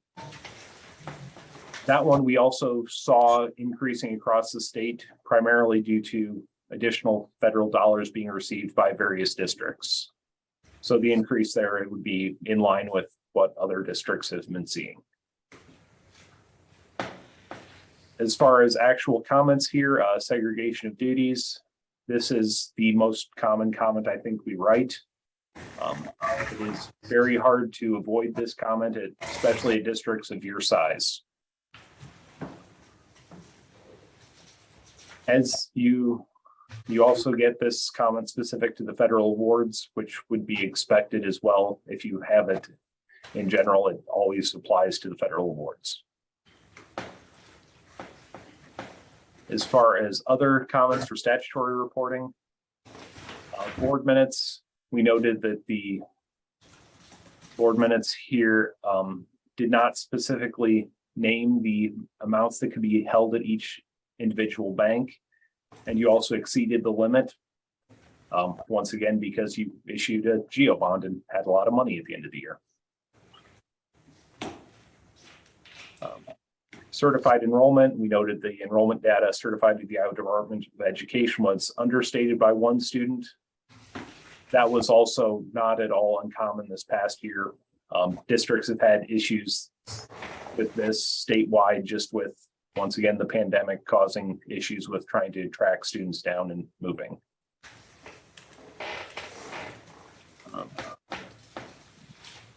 The next one is we noted that the internal service fund was not uploaded to the as part of the CAR, which was certified to the state.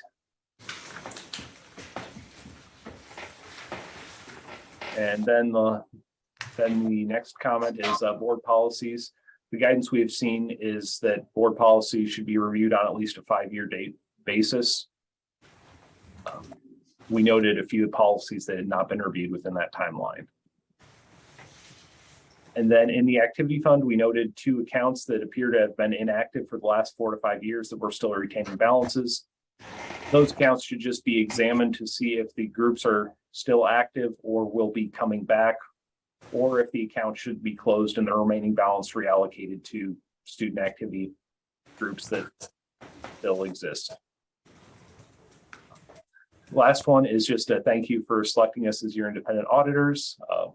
As a thank you to the management and staff there in preparing for the audit. We ask for a lot of information. They have to provide a lot of it to us. Are there any questions at this time? Any questions from the board? I guess I'll just point out this is 2021, so this is like a year ago. So this isn't the year that we just finished. So that's why a lot of these things were pandemic related, and we were in the height of doing all of that stuff. So I'm sure very soon when the books get closed, they'll start on the next year. So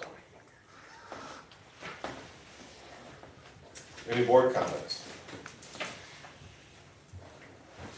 Okay, so one of the things we need to do is to accept the audit report, the auditor's report. So that would take a motion second to accept the auditor's report if there's no discussion. Make a motion to accept the auditor's report.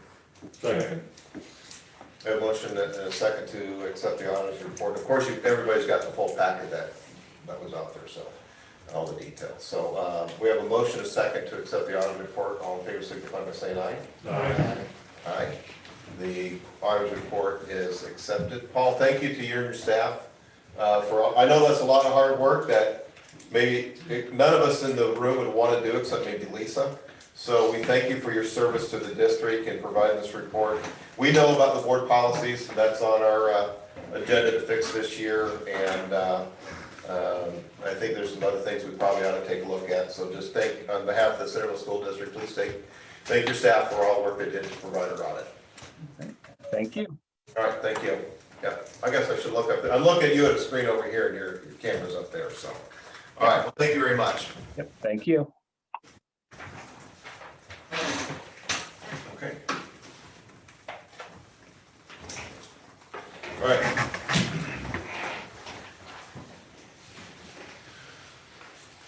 The next 4 items that we have all have to do with the bonds that we sold a few weeks ago, okay? So these are all legal requirements that we have to follow through. They are, basically, there's resolutions and approving things. We'll go through them one by one. These will all be roll call votes, okay? And all of this documentation is in the board packet, so hopefully everybody's read all those things. They're fun documents to read, aren't they? So, all right, going through that, item B, the resolution of appointing paying agent, bond registrar, transfer agent, approving the paying agent, bond registrar, and transfer agent agreement, and authorizing the execution of the same not to exceed $3,695,000 in school infrastructure sales service. This use tax revenue bonds, series 2020. Are there any questions on that one? If none, I'll need a motion and a second with a roll call vote. What's that? 2022. You said 2020. Oh, 2022, I'm sorry. So I need a motion and a second for the resolution. So move. Second. Motion and a second to approve the resolution, roll call vote, please. Moore, Yes. Mike Thomas, Yes. Bob Thomas. Yes. Shondell. Yes. Berger. Yes. Carter. Yes. Liskus. Yes. Thank you. The next one is to approve the tax exempt certificate so that the proceeds from the buying agent, they're expected to be tax-free, so we have to approve the certificate for that. Any questions? Then a motion and a second, please. Motion approved. Second. We have a motion and a second to approve the tax exempt certificate. Roll call vote, please. Moore, Yes. Mike Thomas. Yes. Bob Thomas. Yes. Shondell. Yes. Berger. Yes. Carter. Yes. Liskus. Yes. Next item is to approve the continuing disclosure certificate. Again, those documents were in the board packet. Any questions on those? Motion to approve. Second. Motion and a second to approve the resolution of continuing disclosure certificates. Roll call vote, please. Moore, Yes. Mike Thomas. Yes. Bob Thomas. Yes. Shondell. Yes. Berger. Yes. Carter. Yes. Liskus. Yes. Final item on the bonds is a resolution authorizing the terms and issuances and providing for and securing the payment of school infrastructure sales services and use tax revenue bonds. Again, those documents were in the board packet. Any questions on those? Motion approved. Second. Motion is second to approve the resolution authorizing the terms and issues for this item. Roll call vote, please. Moore, Yes. Mike Thomas. Yes. Bob Thomas. Yes. Shondell. Yes. Berger. Yes. Carter. Yes. Liskus. Yes. Okay, thank you. We have just officially sold and done everything we need for our bonds. Okay. Item F, approved participation in the federal special programs consolidated grant and appoint program contracts. Contact. I have one, error correction. Under teacher quality committee, I have Matt Johnson, and we're gonna put Mark Taylor in that spot. I really thought Matt was doing us a favor. Yeah. By the way, I emailed Mark and I said, I just want you to say I caught that one, and that was the test to see if you're reading the board packet for this week, so. All right, Just real quick. Yep. Could someone explain maybe what these are? Let me log in the CASA and I can give you all the title ones. So Title 1 through 4 are all in consolidated application. These are federal grant programs. So Title 1 is largely around the percent of students that you have in your district living in poverty. And it's an amount of money that the federal government gives to supplement, not supplant, the programming that you do for students. So a lot of times what districts will do with Title I is they'll pay for things like additional reading teachers or additional resources to help teach students who are struggling with reading, because that's something that often goes with living in poverty. And then I will look at what each of the other titles are, because I mix them around and I don't want to say the wrong thing. One of them is rural school, I think that's Title 4. So that, that's just money that we get because we're a rural school, and sometimes it's a little harder to bring in some of the resources that people in an urban center can bring in for students, so we're able to do that. Are you gonna beat me to it, or do you think? Title 3 is ELL. Title 3, there we go, ELL, thank you. I can't hear you, what's that? ELL, English Second Language Okay. Services. And then Title 2. That's you.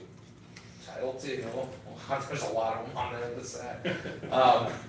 Title 2 is supporting effective instruction, so this, again, this is more money that we can use to support instruction of our students. And all of those programs are set up, the most important thing that you have to do with it is supplement instruction, not supplant. So we couldn't say, for many of these, we couldn't say we're gonna just pay this teacher out of that instead. It's gotta be somebody that we prove that there's an added benefit to students over what we would typically provide if we didn't have those. And they actually, they haven't for the last couple of years done all the same checks that we usually do, but usually you'll have to do like student to teacher ratio to prove that you're not supplanting on them. And they're all just designed to kind of help boost up that instruction, typically around poverty or being in a rural community. So like when we approve a lot of the Title I reading teachers. A lot of that That's would be. the- Okay. Yep. So, for example, Title I-A basic, so in Title I, we get $413,751 from that as a district. So I mean, that's a pretty good chunk of change that we get out of that.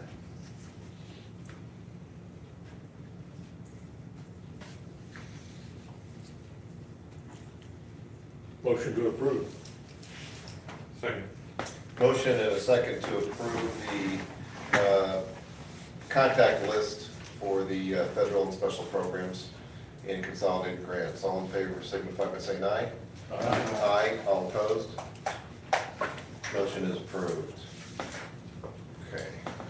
Designate an investigator, an alternate investigator, level 2 investigator to research allegations of student abuse by employees. This is an annual requirement that we go through. And those those lists were in the board packet. So moved. Second. Motion is second to approve the designate the investigators as outlined in our board packet. All in favor signify by saying aye. Aye. All opposed? None. Okay, next one, and we're probably gonna have a little bit of discussion on this one. Approve the contract with the Iowa Media Network. Mark, what, do you wanna, maybe you and Josh take this one a I little think bit? we got a more recent one. Yeah. So the question came up a couple of months ago, or a couple meetings ago, was, we're in a situation where we're paying a monthly fee, and since we're doing that, are we actually in a contract situation? And if we're in a contract situation, then the board really has to approve that contract. So that's what started all of this, and I think there was an update. I That emailed came it, up. it should be on the table too. Yeah. Do you want me to kind of go over Yep. each of the items here, and, And Josh, you and Josh, I'll let you guys take it. Sure. yeah. All right, so just the items that we've got here, and this was after a little bit of kind of massaging out, kind of realizing that we didn't use some things, trying to pull some of those things off. So actually, the total amount per month, instead of being $1,700 a month, would be $1,400 a month with this. So, doing a quarter page ad in the Apple News Weekly each week during the school year, and also as needed in the summer months. So we actually just used one of those to do our back to school ads, which was helpful. The Apple News AM package, so that's a 30-second commercial in the lower third graphic. I don't understand the lower third graphic. Can you explain that? I So, can't remember. the lower third graphic is exactly what it sounds like. There's a bottom rotating graphic that is on the screen during all of our content, and it would just be, last year we used it, it was predominantly for bus drivers needed. That was one of the big needs that was used in the district, so Apple News AM, 1,000 views per show, 5 shows a week. We have a broad base, if people are looking for something out there, that's kind of what we use that for. So that's what the lower third graphic would be for on Apple News AM. It could be anything from promoting the school to letting people know, this, and the lower third graphic can change almost on a weekly basis. I mean, as long as we get enough heads up, it can be if there is a position needed, if we're needing a bus driver, if we're needing a custodian, if there is a public hearing coming up, we can put the information on there. So that is information that can be put up and used more so in this context as an informational piece that we can also talk about on the show, but it can also be used as an advertising space. So it's on during our content. It's not like a commercial. It is on while we're on the show talking about whatever it is we're talking about. So it's not, people aren't zoning out during that. It is right in front of them during the main part of the content.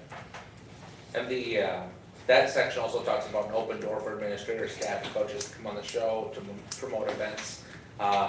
Wednesday morning, you'll get to see the wonderful Julie Caraccio and me sitting there promoting our preschool and our back to school open houses. So that's the kind of thing that I intend to use that for moving forward, kind of promoting some of our activities coming up and getting some of our awesome people out there in front of people. The full Go SCC TV package, commercial on Go SCC TV in the lower graphic, anything you wanna talk about with that one? So. That one probably needs some explanation, so. Yeah, so obviously GoSEC, for those of you who don't know, is our newest network, it's our newest venture, and it just kind of came out really this week.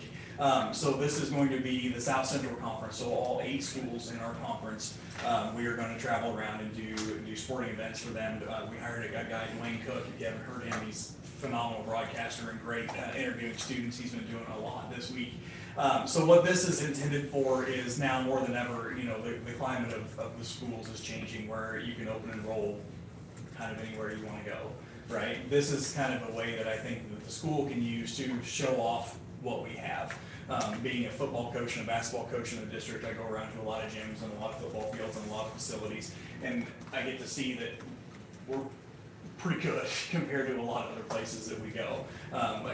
We a lot of schools, we can't hold a candle to what we have. So this gives the opportunity as a recruitment to go out and we get to show off the Centerville School District and Centerville in general. You know, we see a 30-second commercial, and I see that not only is the school, but as the community a little bit mixed in both of those to try to get people that aren't normally watching or not paying attention. We get somebody from Osceola or Eddyville or Knoxville, and they see all the great things that are happening in Centerville right now, but maybe this is a tool if they're thinking about moving their family or looking for a different school district for whatever reason, that we are putting ourselves out there as a school. You know, we talked about enrollment being and obviously that's a problem, and things are leaning more and more towards kids can kind of go wherever they want. So the little schools are going to be in trouble if they're not figured out ahead of that. So I see this as being more of a recruitment tool and a retention tool to show off what we have. There's not another conference in the state of Iowa that has their own network. And Go Fish TV is obviously leading that way. You know, what we've done for Centerville Athletics and extracurriculars and everything else, we're just taking that to the next level and doing other schools. So this is a great way to kind of get Centerville out in front of other people saying, you know, hey, we'd like to go there. You know what I mean? You look at, imagine what we could have done if we got TJ Hawkinson to move here from Sheridan, you know, because we had better things than what they had back a few years ago. Those are the kind of things that you look at. How can we get more students in the district? How can we show off all the great things that are happening? I mean, you look at Lakeview with all the great things that have happened down there. The new addition for the academics, obviously the gym floor, the new bleachers, the new football field, the new track. Amazing stuff, everything going on at the middle school, the new entryway out there, the HVAC system put in there, and of course, the new high school coming hopefully soon, if we can figure out some of the challenges, obviously, that go along with that. But this is just a great way to show off, I mean, to try to get people to look at Centerville as an option. Thank you. Then on the newspapers delivered, Josh and I actually kind of worked to back down the number of newspapers delivered. We're finding that we weren't using, I think we had 90 before. 95, yeah. 95 before, that's right. We backed it down to the 75. And that may still be an area in the future to back down. Kind of want to see how that affects our teachers and everything and see what the use they have for that. How do you use them in the buildings? Generally for staff use, I would say, and then some of them use for student use, but like when kids get the student of the month, we try to send an extra copy to the families, grandparents, but not really in the classroom as much as you might expect. For adults more so. So unrelated, I guess, to this proposal, Mr. Taylor and I talked about, we're doing a teacher feature that we're going to start doing off this year. So teachers and staff are going to be featured for several months on end. We aren't going to do just all in one. So that'll be another thing, you know, you can look at too, you know, teachers and whatnot. And, you know, like you guys said, obviously that's when kids do something great, we like to put them in the paper. So if we can get those out in front of them, everybody likes to see their picture in the paper, usually, yeah. Do you use it at the high school, Brad? Kind of the same way. You know, I think we have some set out for kids to read, maybe during study hall. It is pretty nice though. You know, kids got an article in the paper, a picture about him, you hand them a paper, a couple papers here, take one home to your mom, you know, things like that. I'll be honest with you, this would be the area that I try most think that I really want to see our usage on it and maybe cut back the number even yet from this as we move forward. Because I think just a number might still be a little high, but we cut some this time and kind of go back and see. Because I've yet to see you know, an in-session week in our district. So I'd hate to cut it back so far and then find out that some teacher's losing out on that benefit for kids. So this is a cut and monitor. Cut and monitor this, yeah. And then they've got the other inclusions here, and, you know, Josh, I'm just kind of reading it here, but the monthly video from superintendent or school board, state of the district address or an update, definitely something that we could, I would really like to use media sources available to us. We talked, you know, even in my interview, we talked a lot about selling our district, and I think that's a place that I would like to do that. Particularly, as we go through the process of building our high school, hopefully everything goes forward, we're building a high school and we can share construction updates along the way. I've seen districts in the past that they go in after ground has been broken and they're like, here's where we're at on this, and then they have pictures after walls have gone up, and they start to do little pictures along the way to keep everybody excited about what's going on with that. Page ad and the homecoming guide. Obviously that being a thing for some of our alumni, it's good to keep keep us in front of our alumni for that. And then the sports package part with the 30-second commercial, and the lower third graphic. Anything to add on that stuff, Josh? Yeah, so these were just kind of, you know, inclusions, I guess, to sweeten the deal. Some things that we've done in the past, or things that we would like to do in the future. Obviously, I think, you know, Mark and I talked about, you know, trying to get him on in front. You know, that was one thing in his interview as I was on those panels was, I want to be in front of people, be transparent with people, and I think that's a really good thing that we can help facilitate, even if it's just me coming in with a camera and sitting down in his office, and he just kind of gives an update after a board meeting, what's going on, especially now with so many different irons in the fire that the board's got going on, to be able to facilitate that to the public from the horse's mouth, so to speak, rather than kind of having rumors fly and things kind of get out of hand, because we all know how that can go. You hear things secondhand, or you know, oh, I read this, but I didn't really see that. Well, it's going to be in a video form. The homecoming guide is just something that we've done the last couple of years. I think Mr. Rubel penned a nice letter to the alumni and kind of talked about everything. The district kind of welcomed everything back. That's just kind of a, you know, just a here it is kind of piece that obviously we're going to have to be coming out with pretty soon. This homecoming will be here before we know it, even though school hasn't started. And then the sports package, I think it's just a great way, another way. Number one, there's so many great things that go on, you know, with our student athletes that we could put a compilation video together that's 3 hours long of some of the cool things that have happened over the last 5-6 years that Fish TV has kind of been in existence. But this is just kind of a neat thing that we can kind of put in there. And again, obviously, a lot of our audience for sports are from other places, other things, alumni checking back in, just kind of again, showing off the district, showing off the progress that's going on with all that. So that is just kind of, I guess, a cherry on top of everything. You know, the big stuff, the main things are the Go SEC, the full App News AM, and then the quarter page App News Weekly. You know, I kind of look at this proposal and I see this as kind of 3 phase. Number one, we can be a pipeline for information to get out to people. We have 8,000 followers. I haven't in case anybody is curious about, you know, how many views and that kind of thing we get. But we found out, especially during the pandemic, that things can change really, really quickly. On a Sunday afternoon, it was, oh, well, there's no more school. You know, there's those moments that you're not quite prepared for that we can help reach that audience quickly. That's what we're here for. The App News AM package is relaying information that's going on. I see that as being, you know, the commercial. I have so many ideas for that. You know, kids flooding in the hallways in the first week of school and all that other kind of things, you know, to really show it off. And we do have a lot of students that watch the show. I've got 2 or 3 students that will drive by almost every morning and wave in the window as we're live. So the students, not only the staff and the community, but students are also paying attention to this. And then the Go SEC is obviously the recruitment part of it, as well as the sports package and retention. You know, you kind of look at all these things, and that's all important things. We need to get more students into the district. How can we do that? But we need to also keep the ones that are here, because any student that leaves, we all know, I mean, is it like $8,000, I think, per student, roughly, somewhere in that neighborhood. So, I mean, you kind of look at this, and if you bring in or retain 2 students, this package is paid for itself from what we can help facilitate on all of that. I mean, we're looking here to be an ally. That's what we're wanting to be. We're wanting to help in any way we can. So if there's any questions or anything on any of this, I'm happy to do my best to answer those. So you said about 8,000 followers, Yep. and any idea what demographics? Demographics, yes. So it is, the biggest audience is women 35 to 44, so mothers in the district. The second is 65 and over, which is the grandmothers that pay attention to what's going on with their grandkids. 34% men. Is the, obviously that's probably our sports guys, and then obviously whatever else it may be. So that's our basic breakdown.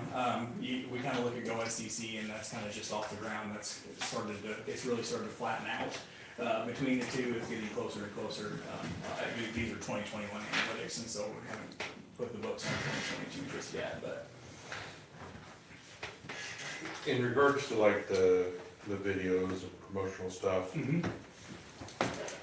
who owns the rights to those? Would you own the rights, or do we own the rights? Are you talking the commercials? Yeah. Is that what you're talking about? So Yeah. we have a policy at GoPitch TV, and it's been like this since I started. If we shoot you a commercial, it is yours. If you feel like you really like the commercial and you want to put it on KTVO, it is yours to do so.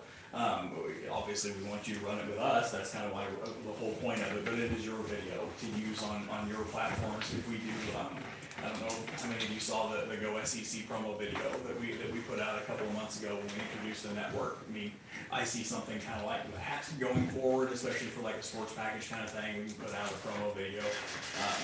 You know, we can talk about different promotions, that kind of thing. We make no claim to them. If we shoot it and you like it and you want to put it somewhere else, that's all great. Just give us a little bit of credit that we helped shoot it. I guess, looking at it, you know, even interviewed with Mr. Taylor, stuff that we could then transfer to our website. Yep, and Mr. Taylor and I have talked about that. I mean, we'll obviously facilitate it, we'll put it out, but I mean, you guys are more than welcome to put it on the district's Facebook pages, websites, all that kind of stuff. 2 years ago, a year ago, I don't know, or last year, when we started our 3-year program, you helped shoot stuff and we put it on our social media Yeah. afterwards and did Yeah. stuff with kindergarten Yeah. and, so we have done some of that. Absolutely. Did that help to get the enrollment like you wanted to on that one? Yeah, I think some of that definitely helped. I think going on the morning show, I think it's a combination of Right. hitting those people during different times. And there's, you know, obviously within reason, if there's something that comes up throughout the school year, something that we need to address, or a video that we need to make, maybe it's like that, or a new program or something like that, we're happy to help, and that's all included in all the rest of this. I mean, our service, obviously to an extent, we don't wanna do a 90-second promo video that AJ has to edit for 5 hours, you know, 3 times a month. That might be a little bit extreme, but within reason, I mean, we're here to facilitate as much as possible to help the district grow. But I know I still can give a little bit of an outsider perspective, even though I wasn't ever completely an outsider. But as my wife and I kind of looked around at schools this spring, and places that we could end up for this next step in, I say our career, because it really is kind of that way with family. This was a nice piece about Centerville, this ability to have a media group that we could work with that can get the word out in a bunch of different ways. I think particularly through the video. I think a lot of families now, that's a big deal for them. Print, and I don't mean to knock print, but I don't think print is nearly as effective as video a lot of times anymore. So this was a big deal for us as we looked at communities that we would be interested in. And obviously we had some feelings about this community already, but it was equal.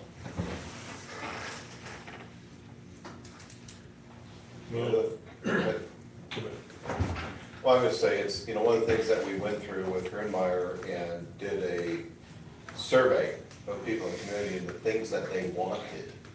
You know, it had to do with, you know, there's some transparency, there was some communications with the community and so forth. And that was a big priority in all those things. And that was a big priority that we as a board, and we had specific interview questions for all of our candidates, was how are you gonna do that? And I think part of the discussions we had at the time is, you know, and I agree with you, I'm not sure print, and we appreciate the newspaper. I didn't mean to No, come out that way. you guys are completely not wrong. The printed newspaper is, I mean, it's a dinosaur, and Yep. it's nearly falling pixelized, it really, But it really. we're in a it digital has its age. place, I mean, it Yeah, definitely has it its does. place. And I think having that stuff to give out to, and the kids and stuff Right. is I can see that, the value in that one. To me, we're in a digital age. And we're in an age of open enrollment where we do need to promote everything that's going on in the district. I mean, we're spending $27 whatever million into infrastructure. Everybody around us ought to know that we have the best facilities around. And that's one of the things that we've been talking about. And, you know, I think it's a whole lot easier to have somebody like them do that for us than us to try and do that content ourselves. So, you know, if you think that the message is important, then, you know, we need to figure out how to get the message out there, and why not use somebody who's in the messaging business? That would be my thoughts on it. What kind of budget have we spent in the past? $1,700 a month. 1,700? This is $300 a month less. And quite frankly, I went back and forth on this one a lot. And when I kind of relayed to Kevin and Mark, we had no idea what we were supposed to be getting for that $1,700 a month. This way, we at least have an idea of what we are paying. You know, it wasn't the greatest setup prior to this, so. I think we have a better way to evaluate what we're paying for this way. So the secret, when I do small business consulting, one of the secrets that I share with them is insurance is where you pay for something you don't want to happen. Advertising is where you pay for something you want to happen. And the only way you can track that is that you have to ask the people who walk through the door, where did you hear about us, or how did you find out about us? And then, so, you know, Julie needs to be asking those sort of new parents, how did you find out? You know, so we need to know if it's effective, and that's the only way to know. So there's not only responsibility to get it to them, but then we also have to take the responsibility to track it, to see what's effective, because they won't know.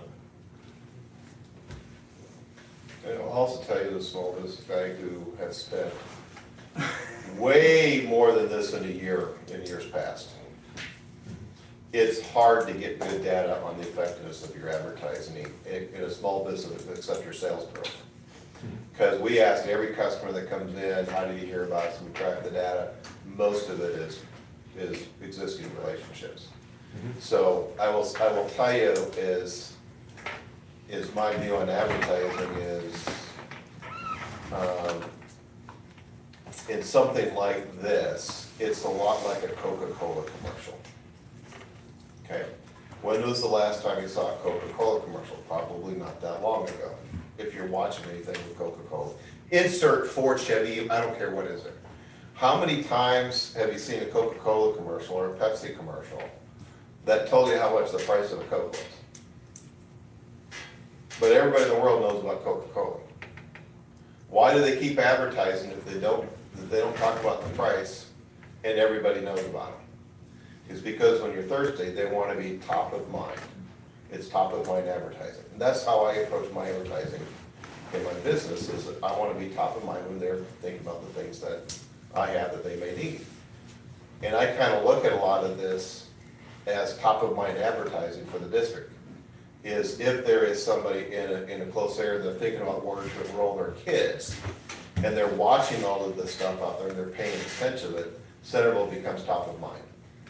And so I look at this as it's hard to quantify the return, but there is an unquantified amount of top of mind advertising value.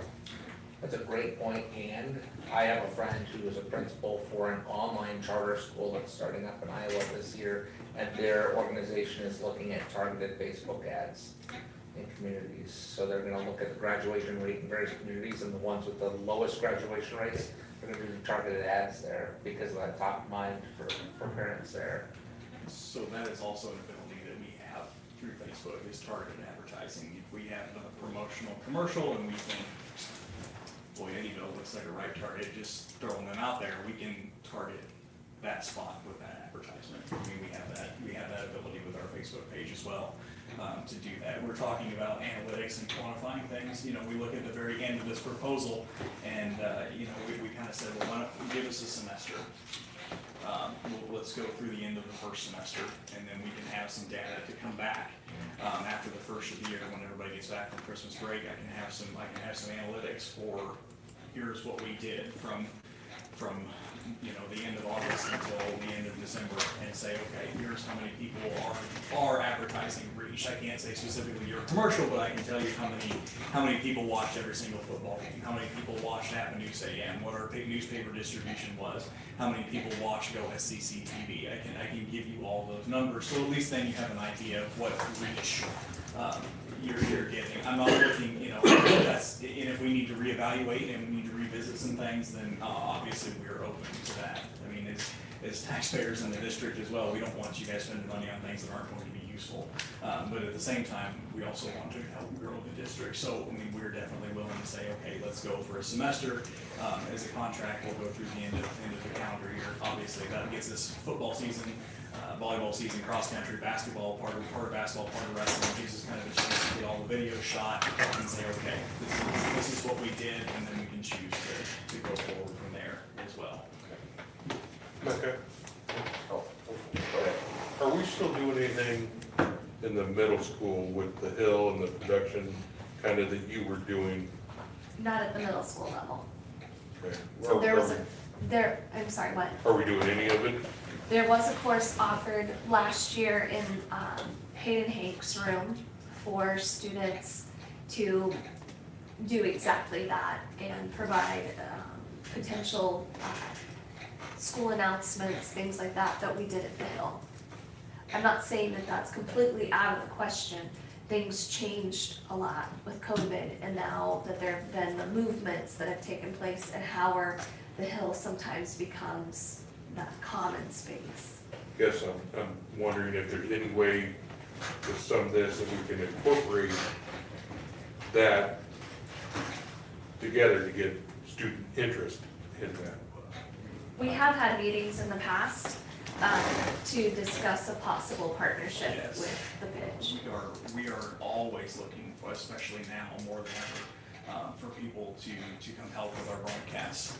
You know, we're looking for a sideline reporter, camera operators, all that kind of stuff to kind of be involved with some of the behind the scenes. And if there's someone that's really outgoing and great, then a sideline reporter would be super cool to have a student be able to come down and interview Coach Hill at halftime, at halftime of the girls basketball game, what's going on. We think that would be neat. That's one of our goals with Go SCC, is to get students involved all around the conference and the district. I mean, we're no different. We definitely. Now, that's an interesting idea, is to have each event is have a student report. That's. If we can find one, we can use them probably until they were ragged. We do morning announcements every day at Lakeview. Our 5th grade kids team up and do that together.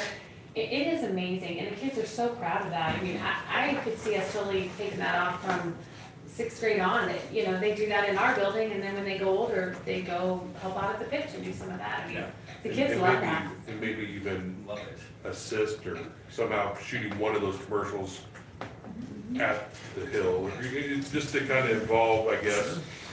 That's what that book is built for. Yeah. That's great. I think about when we were here before, my wife was the newspaper advisor. Once a month, the student newspaper would be published in the Iowa Region, and just kind of taking that to this next century, and we're thinking about that digital world. Yeah. I guess is that a possibility? Sure. Off this kind of. Yeah, I go back to. Probably date myself a little bit, but Channel 1 News. They used to come on and pop on, and it was, younger kids, and now, in their 40s, but nonetheless, they would talk about the news, and I can certainly see an avenue for that. If there's a weekly thing, I can pack up my camera, go down and record some kids, giving a news report about what's going on in whatever it may be, and then we can obviously run that on our page, and you guys run that in yours. A cool segment on App News AM. There's 1,000 different ways to incorporate, you know, it's gonna take, obviously, the people in this room, the administrators, to facilitate this, to make it happen. We can't do all the legwork because we're not in the building all the time, but, I mean, none of these things are out of the realm of things that we wouldn't absolutely love to Well, get even some more of the kids kids, involved. I mean, like, you know, even one of our neighboring newspapers would hire kids to write some articles for them. I Yeah. mean, that happened this spring. I mean, we could use that in our coursework. Yes. And then that would develop some journalism interest and some of those things for our kids. Yep. I mean, Yeah. talk So- about career Most ready. definitely. So I'm hearing a lot of positive things, which is good. So what's going through my mind right now is the ISB workshop. Our job is governance and steering.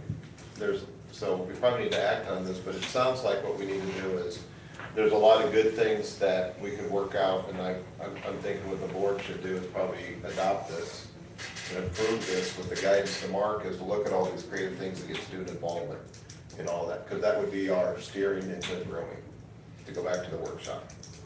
Does that make sense to everybody? Yeah, and the other thing we need to remember in all of this is that we need to promote how we're better at what we do or how we do things different. We need to differentiate ourselves from every other school around us to show that we are doing a better job. Yeah. But, you know, you can't just do the same thing. And the fact that the Iowa Media Network is mostly made up of alumni. Yeah, that couldn't hurt. Okay. Yeah. So- Most of us in the office. Yeah. All right. So any other discussion? If none, I'd take a motion to act on this, or So moved. we have a motion and a second to approve the agreement with the Iowa Media Network. All in favor, signify by saying aye. Aye. Aye. All opposed? Okay, Mark, I think you got some creativity outlets to do that. Josh, thank you and everybody for coming in. We appreciate it. AJ, I know you're watching, thanks. And to me, the really neat thing is that came out tonight was some student involvement things, because that's why we're here. So any way we can do it, man. If you got Brad, anybody who's got kids that want to be sideline reporters, that would be a cool thing to have. It really would. Camera people, anything behind the scenes that they want to, you know, Yeah. obviously, the more the merrier. The more camera people we have, the more cooler a broadcast. Yeah, it's just a matter of staffing them at this point. We've got the equipment, we just don't have the bodies sometimes, so Yeah. we're excited. What a great thing to do. So, okay. Thanks, Josh. Thanks for your time. Thank you Appreciate you very coming out. Okay, moving on to item I, approve the curriculum and technology purchases. The quotes and everything are in the packet. We have anybody want to talk to those before we? With their map. Math curriculum Yeah, and some iPads. okay. Sure about that $10,000. Yep. cash flow. And these will come out of the technology budget, Well, the math curriculum. or not the math curriculum, but Yeah. the what do you call them? iPads. iPads, thank you, I was looking for that term. I was looking to see if it was iPad or if it was a MacBook, because I thought I saw something in there for a MacBook too. somewhere, so. Any questions on the curriculum and technology purchases? Did we have, I mean, at one point it was asked if we had an annual budget for curriculum? Any sort of a plan of when things would be up for review or replacement? So, in terms of budget, I'll admit, I don't have an answer on that, but what we did talk about, and what I'm working with our principals is to get us back on. This district used to have a 6-year rotating cycle, for curriculum for each content area. And we're working to get back on cycle with that, so that we have a predictable pattern of every 6th year, each curricular area will come in front of the board and present some of what they found in the previous 5 years. There's steps that they take to look at assessments in there, and their materials that they have in place, and their standards that they've got. And then they'll present to you, and at that time, they may request a new curriculum, like a textbook series, for example, or maybe say, hey, we've got materials that we need, we're good to go. So it would be about every 6 years, once we get back on cycle. Unfortunately, we're pretty far off cycle. I think it's been a few years since we've approached. We had the cycle in place, but time was not allocated for that to continue, and And this math curriculum is the same one that we purchased last year. It's just an annual purchase because it's a technology piece for every student. And so it's not changing curriculum. It's an annual license. Yep, it's not changing curriculum, it's the same curriculum, just we have to do it every year. Where reading you purchased as a big lump sum last year for over 100 and some thousand, this is just breaking it down year by year. And remember that reading piece is often, the language arts piece is often historically the most expensive purchase you ever make. So like previous years, we've done science and that wasn't such a big hit. But that language arts, we need, like Mark said, we need time for you to know, like, okay, in 5 more years, we're gonna be coming to you and talking language arts. And that's $125,000 purchase at the elementary and $125,000 purchase at the high school or whatever. That way you could plan for that. Yeah. For Grassy one, yeah. And I can talk with the principals about this math curriculum, so. As we talk about, this is a good issue. We talked about having some change to our work sessions in the future that we'd come in. And so maybe this is an area where we would take a work session and say, talk to us about curriculum. At a work session, we'd act on it later. Right now, our work sessions are all about the high school. Brad, you are the looking for attention. But that would be something I think in an annual, because we talked about an annual calendar is where we would have a work session with curriculum and what we're going to keep. That way we can do that on a regular basis. So Mike, I think that's a great point that you brought up. I think that's one we'll want a couple months with our administrative team, and then actually we're really re-engaging, or what's the word we're using on? Recharging. We're recharging our PLC process, which acronyms, I'm gonna try to avoid professional learning communities, so this is kind of the way you do business. It's about knowing what you want students to know and be able to do, knowing how you know that, so how you assess it, what do you do if they don't know it, how do you intervene, and what do you do if they already know it, how do you accelerate? So as we re-engage our teachers in that process and we listen to what they're saying in those groups, that'll kind of help us get this lined up and know which teams need to be on which part of the cycle. So probably first of the year before we're really ready to present that to the board and say, here's the cycle that will be on moving forward.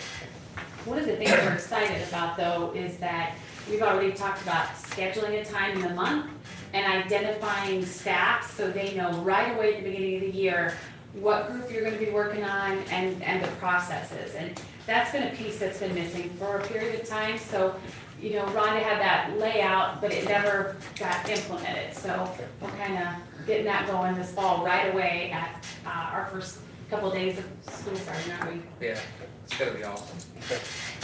All right, any other questions? Otherwise, take a motion to act on the curriculum and technology purchases. Motion to act. Motion to approve? Okay. Second. Well, motion to act would be a motion to deny it, so. So we have a motion and a second to approve the curriculum and technology purchases. All in favor, signify by saying aye. Aye. Aye. All opposed? Okay. Approve the 28E agreement updates with the Kids World Preschool. Again, that's in the board packet. Motion to approve. There are some changes on this, dates are incorrect, still has Tom Weedle listed. Yep, I was gonna bring that one up. So Tom Russell's still in there, so we need that. I don't know who, I made a motion to approve it. I assume you don't know that. I heard With the the same. correct date and name. With the correct names and dates. With correct names. Yep, the dates were on it, so. We have a motion to, do we have a second? Okay, we have a motion and a second to approve the 280 agreement pending the calendar year changes and the updated of Mark's name on it. All right, all in favor, signify by saying aye. Aye. Aye. All opposed? Got it. Somebody else read the board packet, that was the second test. There's one more out there you gotta find. Approve the CETA preschool contract. Julie, can you explain this one a little bit, because this one kind of was lost to me. Well, we don't have it yet. Well, we don't have it. No, it's, I'm Okay. waiting on CETA to send it. Their person who does that was out, but the only change that's going to happen for this coming year is just the price increase for, the price increase for us, to charge the meals. So Okay. we provide them transportation and, food service. and they reimburse us for food service. And then in exchange for the busing, we are able to claim up to 5 students through our funding, that actually are located over there if we need that. At this point, we don't need that, but last year we used, it for 3 students, Okay. so. Okay. So once we get this, so we basically can't do anything on this one, all right? So this one just needs to be tabled over before Christmas, okay? I thought I was missing something in there. No, I'm waiting on them, I'm sorry. All right, thank you. Okay, second readings of the board policies.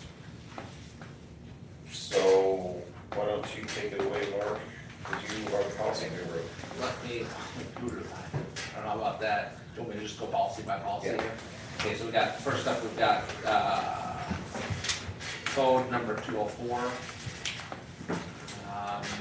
A lot of these are due to, These are all due to changes that were made in the legislature last year, so these are still the ones that came through the Iowa Association of School Boards Policy Primer, this summer in response to the last, session.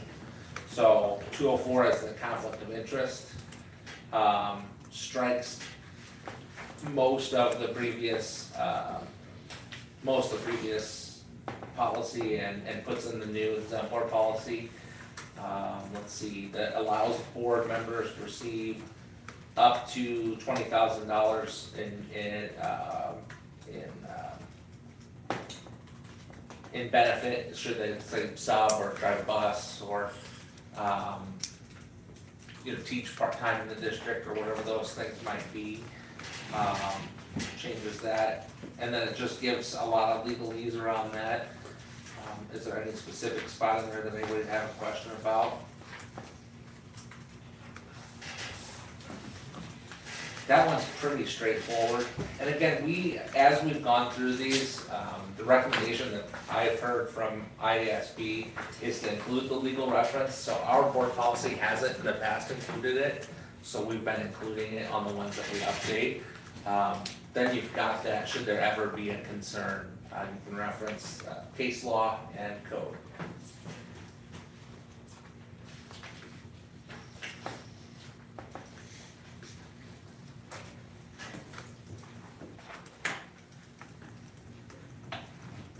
Are we taking this all as one motion or each? well, it's however the board wants to do it. Let's do them as a group, we already voted. That's all on group, one. okay, sounds good, I'll move on then.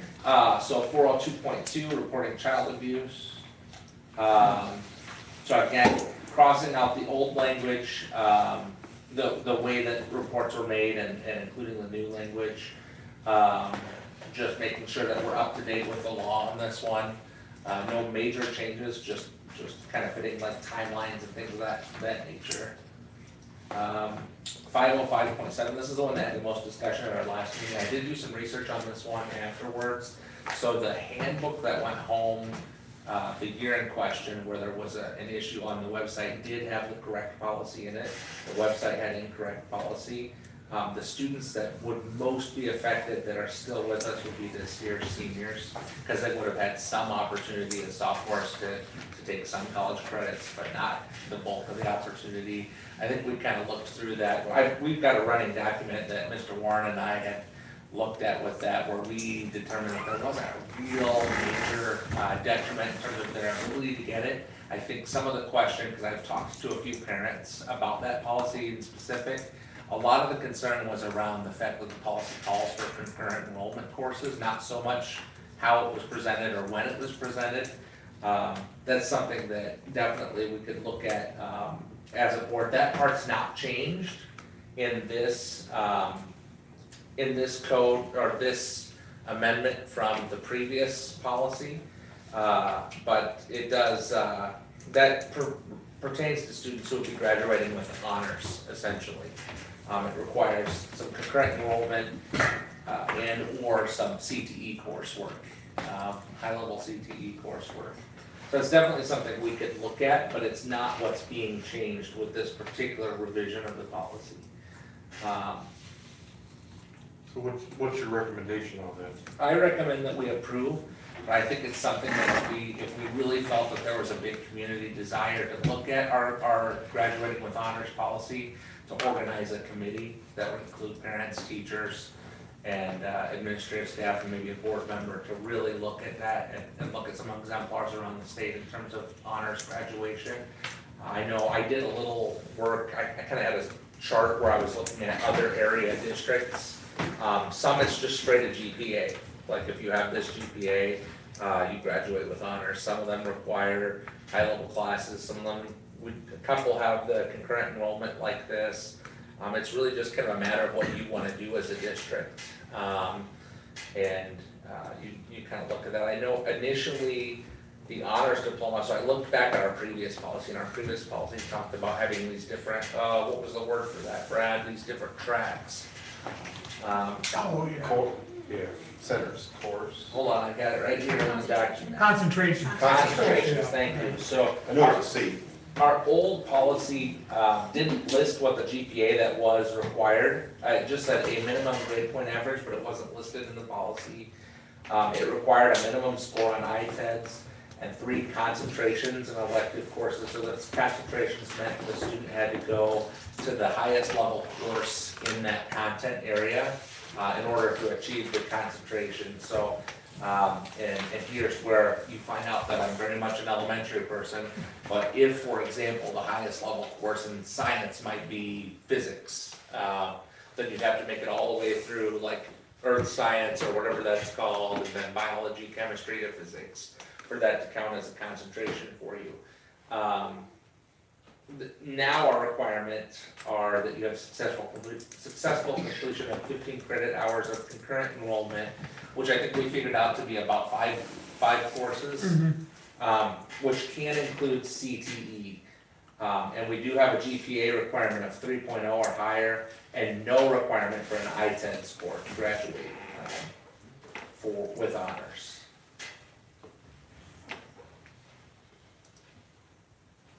So, yeah. I think, some of the discussion when that was changed was, with the kids going to college, the concurrent, they weren't getting it was kind of taking the concentrations out of it. You could either do one or the other. And I think this kind of streamlined it.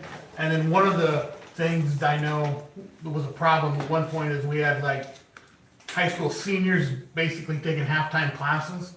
And kind of the issue was we wanted them to challenge themselves a little more, take a little more high-level classes to be a little more post-secondary ready. So that was it. That was the intent why that policy was changed. So again, it's not so much that there wasn't information available on how to do it, but I think there are some concerns about whether concurrent enrollment is the way that we want to determine whether a student would graduate with honors or not graduate with honors, which is kind of out of the scope of what we've opened up to be able to revise at this point. But definitely something that if the board charged us to put together a committee for that, we certainly could do that to review those honors requirements.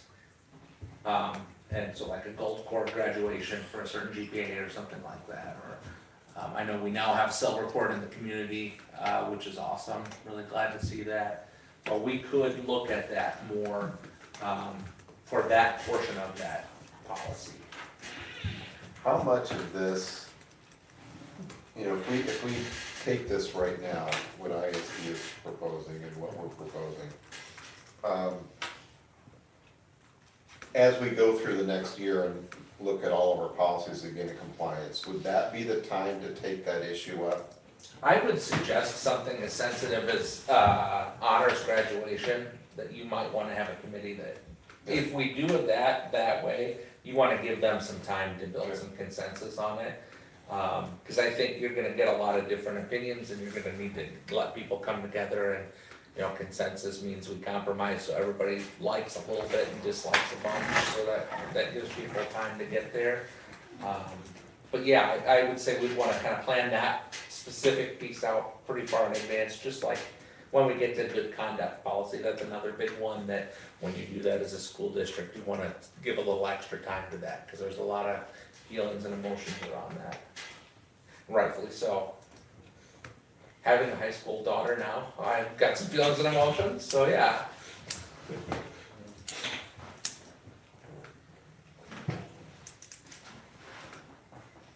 More questions on that one, or do you want me to move on? Move on. Okey dokey. All All right, 509.1, so we have two open enrollment policies in a row here. One for us is the sending district. So if an open enrollment form would come into us as a district for one of our students wanting to go elsewhere, no clue why they'd want to do that, to be honest with you. If that would happen, then we've put in here, IASB gives you kind of two options on both of these, whether it's done at the superintendent chair or at the board table. And on the sending district, we put the board table, so that it would come to the next regular meeting of the school board for approval to send a student. And to be perfectly transparent about why we would do that, a 11th hour change happened at the State House this last year where open enrollment money moves the day that somebody decides to go somewhere else once it's approved. This gives people a cooling off period, because I've worked, just in my short amount of time as an administrator, I've seen people who get hot one day and they immediately say, I'm out of here, I'm gone. And the current way things are set up, you can be out right away and make a big mistake that affects your kid. This gives people a little bit of time to cool off before it comes to the board and maybe come to it and say, hey, it might be a good idea for me to reconsider this. It's not a long time, because we have pretty regular board meetings, but it buys them a week or two. So the board is gonna have to approve every open enrollment? Open enrollment's out, would be approved on the board. That can be done on consent. My understanding is that can be done on consent agenda. So, we would do that like we do resignation transfers. And that's what the legislator wants? Well, it's one of the options that's available to us. So IASB recommended either the superintendent approves it, and they have to approve it within, I think it was like 48 hours if you do it that way, or you approve it at the next regularly scheduled board meeting. So what happens if it comes to the regular board meeting and the board says, no, you're not gonna open enroll? We don't have the purview to say no anymore. So. There's no,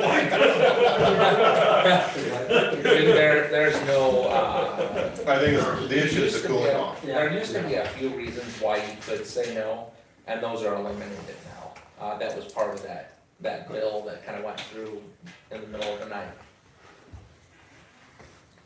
So this is a policy that doesn't really need to be a policy. It's a policy that, it has to be by law. It is a mandated policy to have policy on what you do as a sending district. But it doesn't really. What it does is it gives, We don't have any flexibility. Yeah, you won't be able to say yes or no to it, unfortunately. It'll just be, we approve that, we recognize, we acknowledge that has happened. But it does get that cooling off period, just in case. Which I think a lot of people, as I kind of talked around the school administrators of Iowa, a lot of people are planning to do it this way, because everybody recognizes everywhere you go, people get angry, and after they're angry, if you give them 48 hours, 72 hours to cool down a little bit, they kind of come back and realize, but there's been a lot of great things that have happened in the past. Maybe I'll talk to them one more time before I decide to blow it all up here and move on. Sounds like the way to go. Then the flip side is the next policy, which is the receiving district. Now, the reason that we recommend putting superintendent approval there is because their board cannot act on it until after they've received from the receiving district an okay. So we would turn down based on too big a class size, or if we wouldn't have services that would be needed for a kid, for example. Those are pretty rare in the state of Iowa. Typically, you accept an open enrollment and you just communicate to people, for example, that you can't transport outside of your district boundaries, and you make people aware of that. But this allows the clock to start ticking for another district, so they have their time and they're notified that somebody's wanting to open enroll out from their district to us, which I anticipate signing way more of these. The question I have, was never clear on this. Yeah. Can a student open enroll from any district in Iowa to us? Okay. Yep. And so, a lot of districts, what they're doing there are some steps that you can take with your virtual school that can allow you to receive open enrollments into your virtual school from around the state. So one place that almost every school district in the state of Iowa writes a check to every year is Clayton Ridge. Clayton Ridge has a virtual school, and they accept students open enrolled from the whole state, because they were one of the real early adopters of that, so they are able to do that. Definitely something a lot of districts are gonna be looking at. I know Burlington Vibe has kind of looked at that a little bit. I anticipate you're gonna see a lot more of those come up. We talked about my friend with the online charter school. I think you're gonna see a lot of that in the coming years. What if we decide that dilemma's called? It's not the prisoner's dilemma, it's it's something else. It's the Yeah, one it's where something everybody's else. pointing at everybody, and if you're the first one to lower your gun, then you're done for. So this is the one where, you'll probably see some of that in the next couple of years. Well, I'd rather be a receiver than a sender in that case. right, and then our virtual academy, we need to promote that. And we've talked a little bit about That's some the of the thing with the steps. media network, we should be using some of that. Right, that's maybe even the lion's share. You know, that's actually, It's the easiest money we're gonna get. well, for like the SEC network, when they go, because they're gonna go out and broadcast. So they'll still do all of our, like, home football games, but they're also gonna travel around the district, and they'll go out and have the Sheraton Albion game on the SEC network as the game of the week. So that's a really good time at the Albion Bloomfield game, Davis County game, is to be putting our virtual academy ads up on that. And that'll be, I'm starting to see the value in that. And we could track that. Yeah, okay. So again, those kind of go hand in hand with each other, just making sure that we're now up to date with the current state law on open enrollment. Administration of medication to students is 507.3. Much of the policy that we had in place was not up to date with current policy out there. So this gives us just kind of up to date rules on that. There are some medications that students are allowed to actually, I think that's the next policy now that I see that.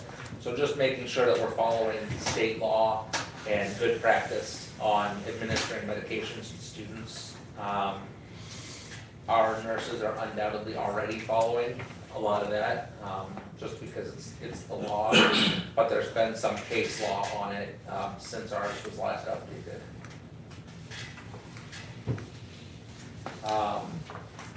The next page is a form, and it prints better than that normally. I don't know why it did that. Oh, that's our strike through, okay. So we should see the real one down below. Yeah, so you see a couple forms. Let's strike through the old form and then the new form in italics there. We moved to 607.2, student health services. So again, we're just making some updates based on new cases and new laws that have come out there. Particularly around the prohibition on, and I always get the wording wrong, but certain invasive screenings, and I haven't yet seen a real clear definition on that, but that was a new law that came out. So really it's about, and this is a good thing, it's about making sure that you're communicating with parents when you're investigating a student's health, so that you're making parents aware, which I think is so important. We talk about having parental involvement in such a basic thing of, your kid isn't healthy and here's some things that we're trying to do to help and some screenings we're doing for you. That's a positive thing. Fundraising, crowdfunding, so this is a big deal now. A lot of those different sites where people are paying portions of something, GoFundMe or things like that. So just having a policy for that is so important for districts now. So we could have some alumni court start a GoFundMe for naming rights, the class of such and such, such and such for the gym. That sounds great, yeah. Maybe every class out there ought to do a fundraising for, name a classroom after. The class of 2010 is going to crowdfund for the new classroom in the new edition. That'd be a great idea if alumni are watching. So the big thing, I think, Could buy all the furniture. yeah. Well, the There you go. furniture in this room provided by the class of 1982. Brad, what class were you? 87. Dang. You're not as old as I thought you were. so. I don't like it by May, but. I'm the class of 82, so. The big takeaway from this is to remember that anything that comes to the district through online fundraising campaigns like that is property of the district. So I think this is something that some other districts have been taught on. Actually, the previous district I was in, we had to make sure we reminded people if it's raised saying it's for Mrs. Stracchio's classroom, then it stays in Mrs. Stracchio's classroom when it becomes Mrs. Schofield's classroom because Mrs. Stracchio goes on and does something else. So it belongs to the district at that point. Radon mitigation. This is 804.6, new law for schools. We have to have a radon mitigation plan by 2027. Aaron and I are going to spend some quality time together between things later in the year and start to look at what that looks like. Undoubtedly, what's going to happen is IASB or SAI is going to release an exemplar plan for that. Radon mitigation is something that takes place during construction. Fair Okay. point. Yeah. I mean, if there's any mitigation that has to happen, it needs to be in the design. And I don't know that FRK ever addressed that issue. I think our geological report had something about radon presence, whether or not there was radon presence. I'll make sure I look at that. Right, That's a but good we point. need to, I saw that policy and it reminded me that we need to make sure that's included in the construction plan. It's difficult to remediate after the building is up. We had to do that with our house in Burlington, and that was expensive just for a house. I can't even imagine what it would be for a school It is, building. you can either do it active or passive. Active means that you've got a fan that runs 24 hours a day, 7 days a week. Passive is where it's just pipe that goes up. And it's much cheaper. So we'll be doing testing on that along with our mitigation plan, because that's part of that requirement for the state, and there's a certain timeline on which you have to continue to do that. So there's more information within the policy, obviously, about that. Definitely a thing to watch for. I know radon is a cancer-causing chemical, so, or element, so definitely something to watch. 901.1, examination of school district public records. So Matt Carver from School Administrators of Iowa, the legal counsel, talked about this one at the School Administrators of Iowa conference last week. It's really about some districts were putting exorbitant amounts of money on, oh, you want a copy of that public record?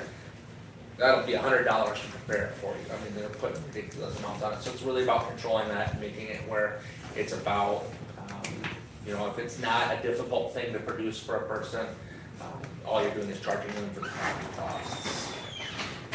If there's legal services required, you can ask them to pay for the legal services to redact any sensitive information, any confidential information, so like student information or in some cases employment records, things like that too.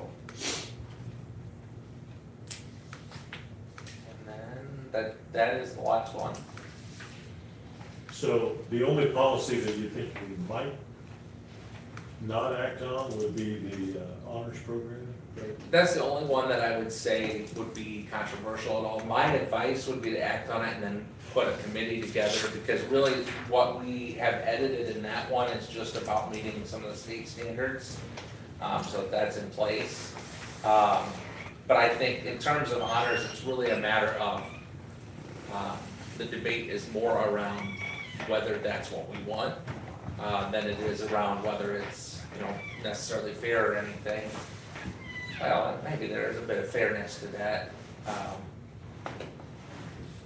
But I think some of the other items within that policy are items that help make us catch up with the law a little bit. Yeah. Coming up to that one here, legal reference information.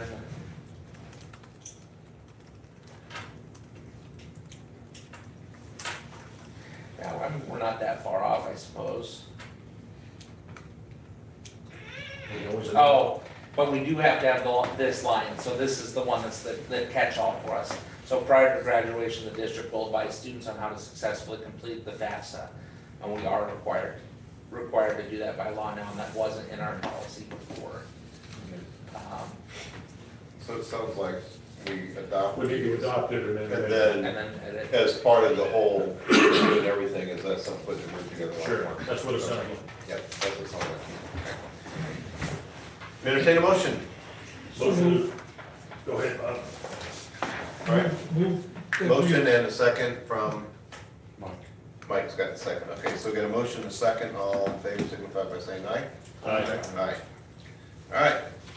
Approved business personnel procedures. So the first one, Jamie Bills, the way I understand that, now Hope is on the responsibility to hire that position back.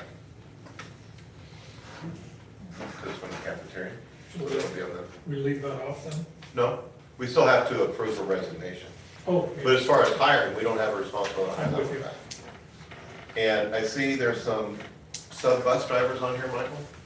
There is, but I just want to clarify that with you guys a little bit. Sure. A couple of those guys, well, actually, all but Wayne aren't able to do any routes, basically. They just do sports on Okay. very few occasions. So really, the only true sub I have is Wayne, who will Okay. only be available in the afternoon because he's at the junior high. Okay, but at least you got some support for the trips. Yeah, I mean, it's getting better. I'm not as worried as I was a month Okay. ago, but I mean, we're not in dire straits by any means, Well, but. I just want to say, good job for going out there and beating the bushes and getting these guys. Good I job. think I pulled every rabbit out of my hat. We'll get another hat. Your friends are afraid when your name comes up on their Hey, phone. every person that walks in that building, I ask the question, and they all say, most of them, 99 out of 100% no. But Yeah, I had a guy. Well, talk good to me the job. other day that I'll- Good job. Send your way. he didn't show up. No, I'm gonna send it way I after. personally walked him over there, so he doesn't get away. all right. That's what you hired me to do. We've been recruiting a bus driver and it'll all come out later, so. All right, so getting back to the serious side also. So Michael, seriously, good job in getting some substitute bus drivers in there. That's a good job. Thank you very much. I Yep. appreciate it. Still trying, like I said, if you guys know anybody or. Okay. So any questions? Otherwise, we can act on these. Motion to approve? Motion and second to approve the personnel actions. All in favor, signify by saying aye. Aye. Okay. Committee reports, there are none. I mean, our finance committee doesn't have one, and we pretty much talked about facilities. Financial reports.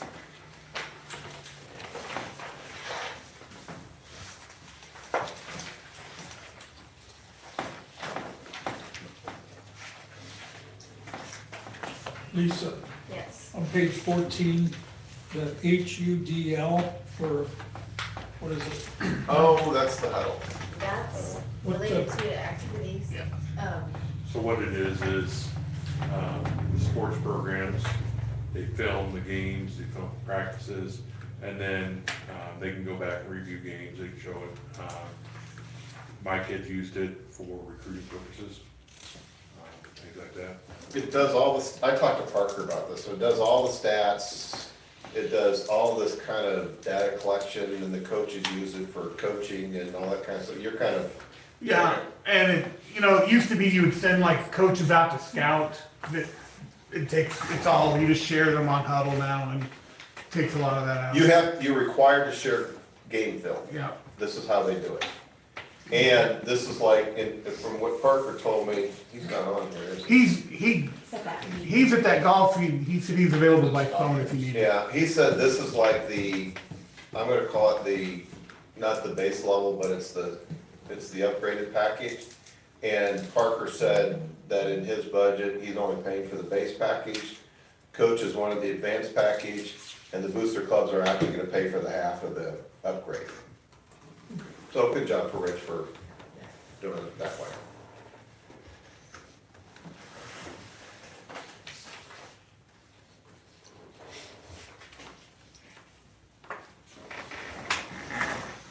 Motion to approve. Second. Motion second to approve the financial reports, all in favor, signify by saying aye. Aye. Marcus. All right, so a couple of things on the superintendent report for this session.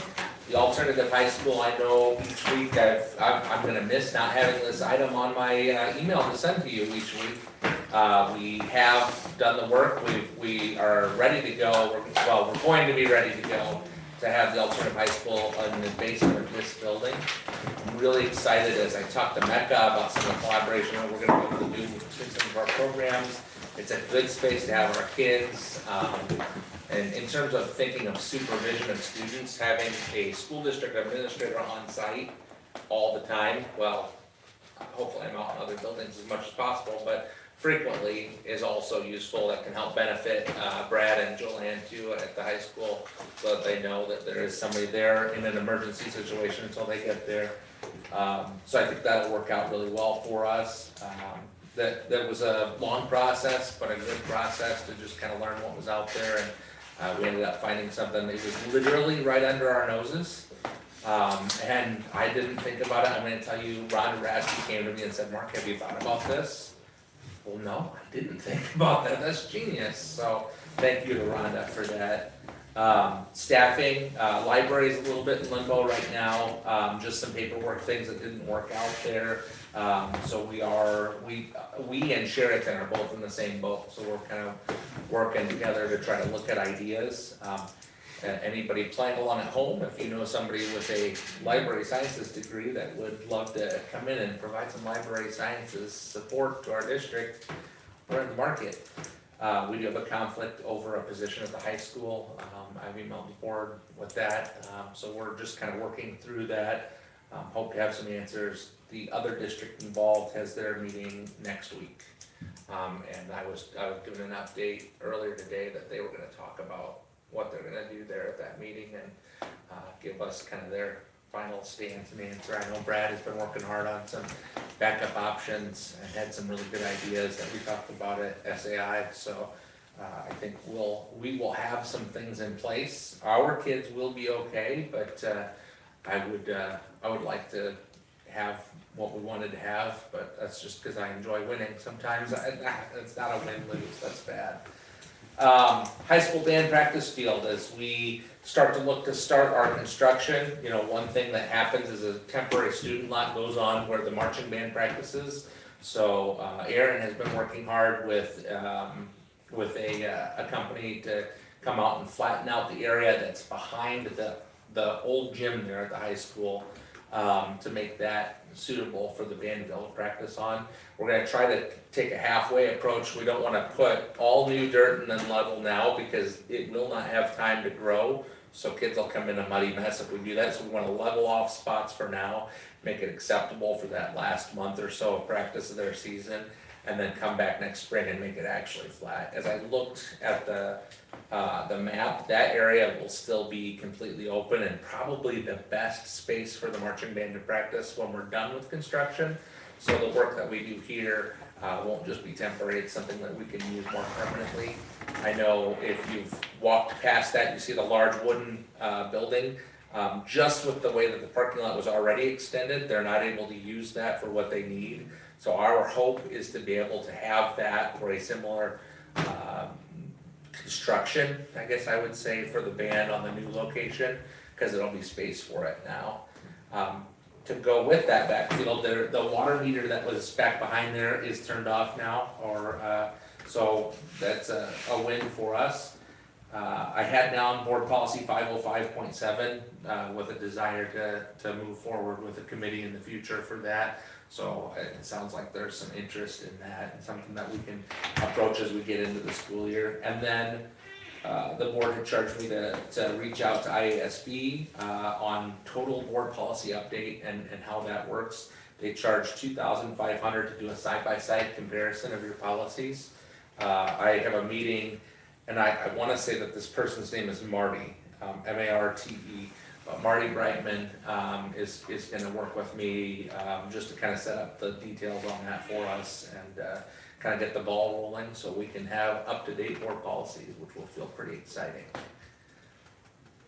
Board policies are fun. Sick man.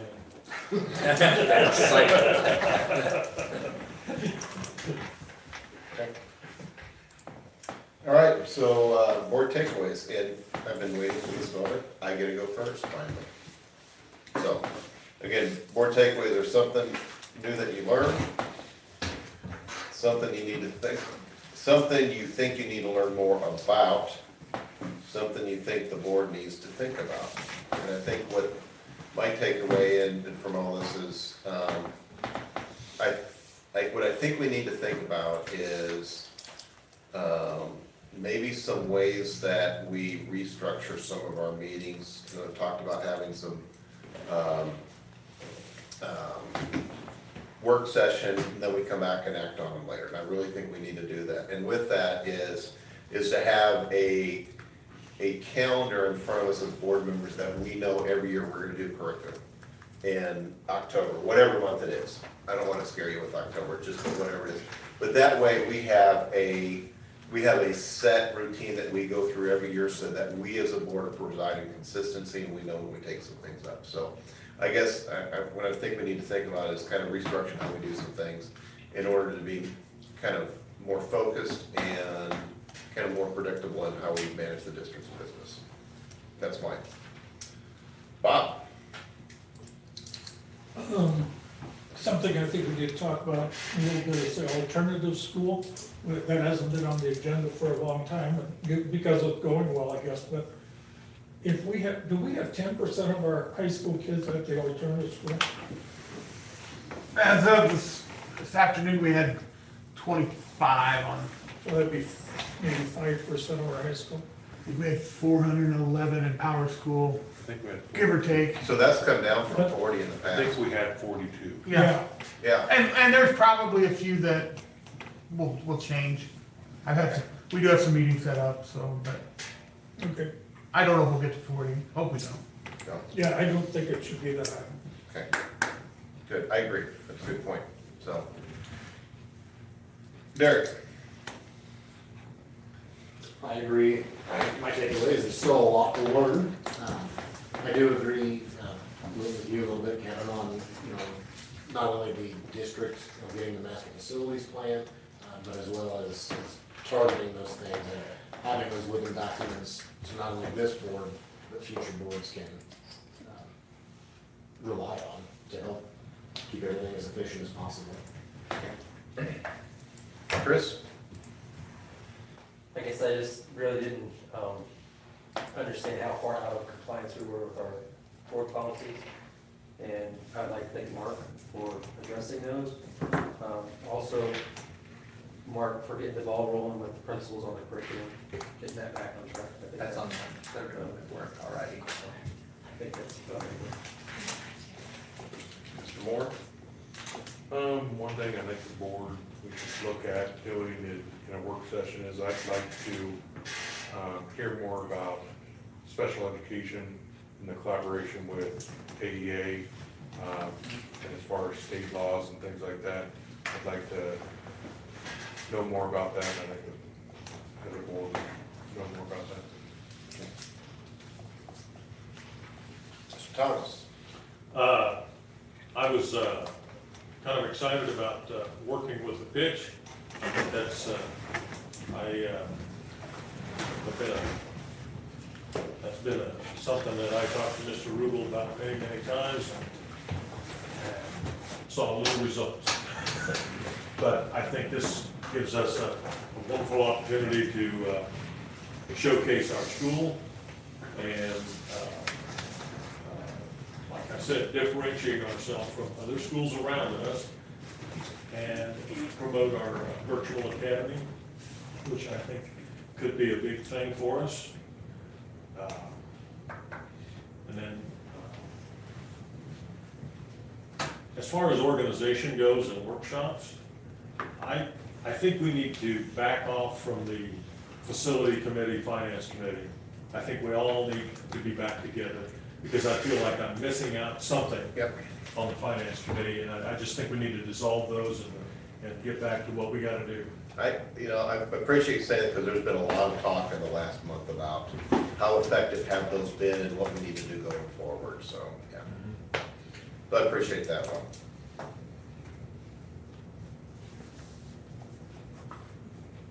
And Tim? Mike kind of took what I was gonna say there, but I enjoyed having the work session tonight and then having the regular board meeting.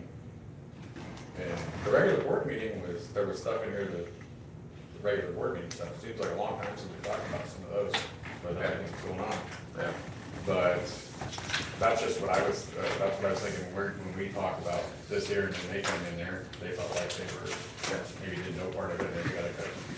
When we go right into a board meeting, we need to discuss it, and I feel we've had some really good discussions in the last 2 weeks. And I feel a little bad about earlier, about how I addressed Bob about the whole, we talked about the $400,000 budget, but I think, we did talk about it several times, but I think if we would maybe everybody be in the meetings, it would maybe help your long-term memory, so.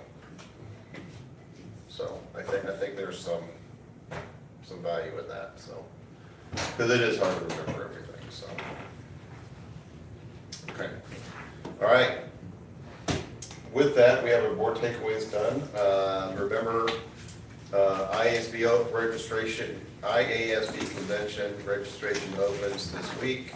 Lisa is coordinating that for us, so please tell her what nights you need hotel rooms for.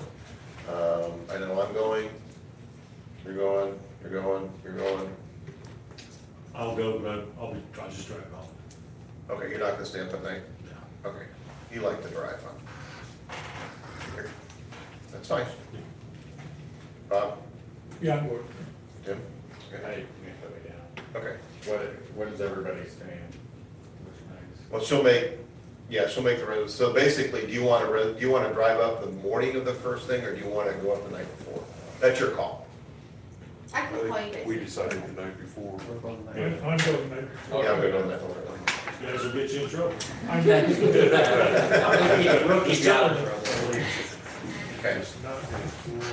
How much trouble can you get in without that? Yeah, then I'm going to say next day, they're having a board presence the day after, so I get the joy of seeing the next day, so. Did you get a price for that Comfort Inn? I did not get that far today. Okay, because I stayed there during the convention, but I think the organization got a cutback, because it was like $235 a night. But it's the best place to stay, because you park your car, you walk, and it's convenient. Yeah, that's why we want to register now, so we get it in the But law. it's not worth that much money. I think it was the cheapest one. I did look at it. It was the cheapest one? I think so. You know that Lisa will get us the cheapest one within walking distance, so. It's at the And that's a good thing. And a 2 mile walk. I like it when I headlines, Just make sure they're walking. Yeah. Like, that looks like a big L. With that, I'd entertain a motion to adjourn. So moved. Second. We have a motion and a second to adjourn. All in favor signify by saying aye. Aye. All opposed, turn the lights on. Thank you, principals. Good to see you. It was good seeing the principals too. I'll give you 10 more. You were hired. What's this?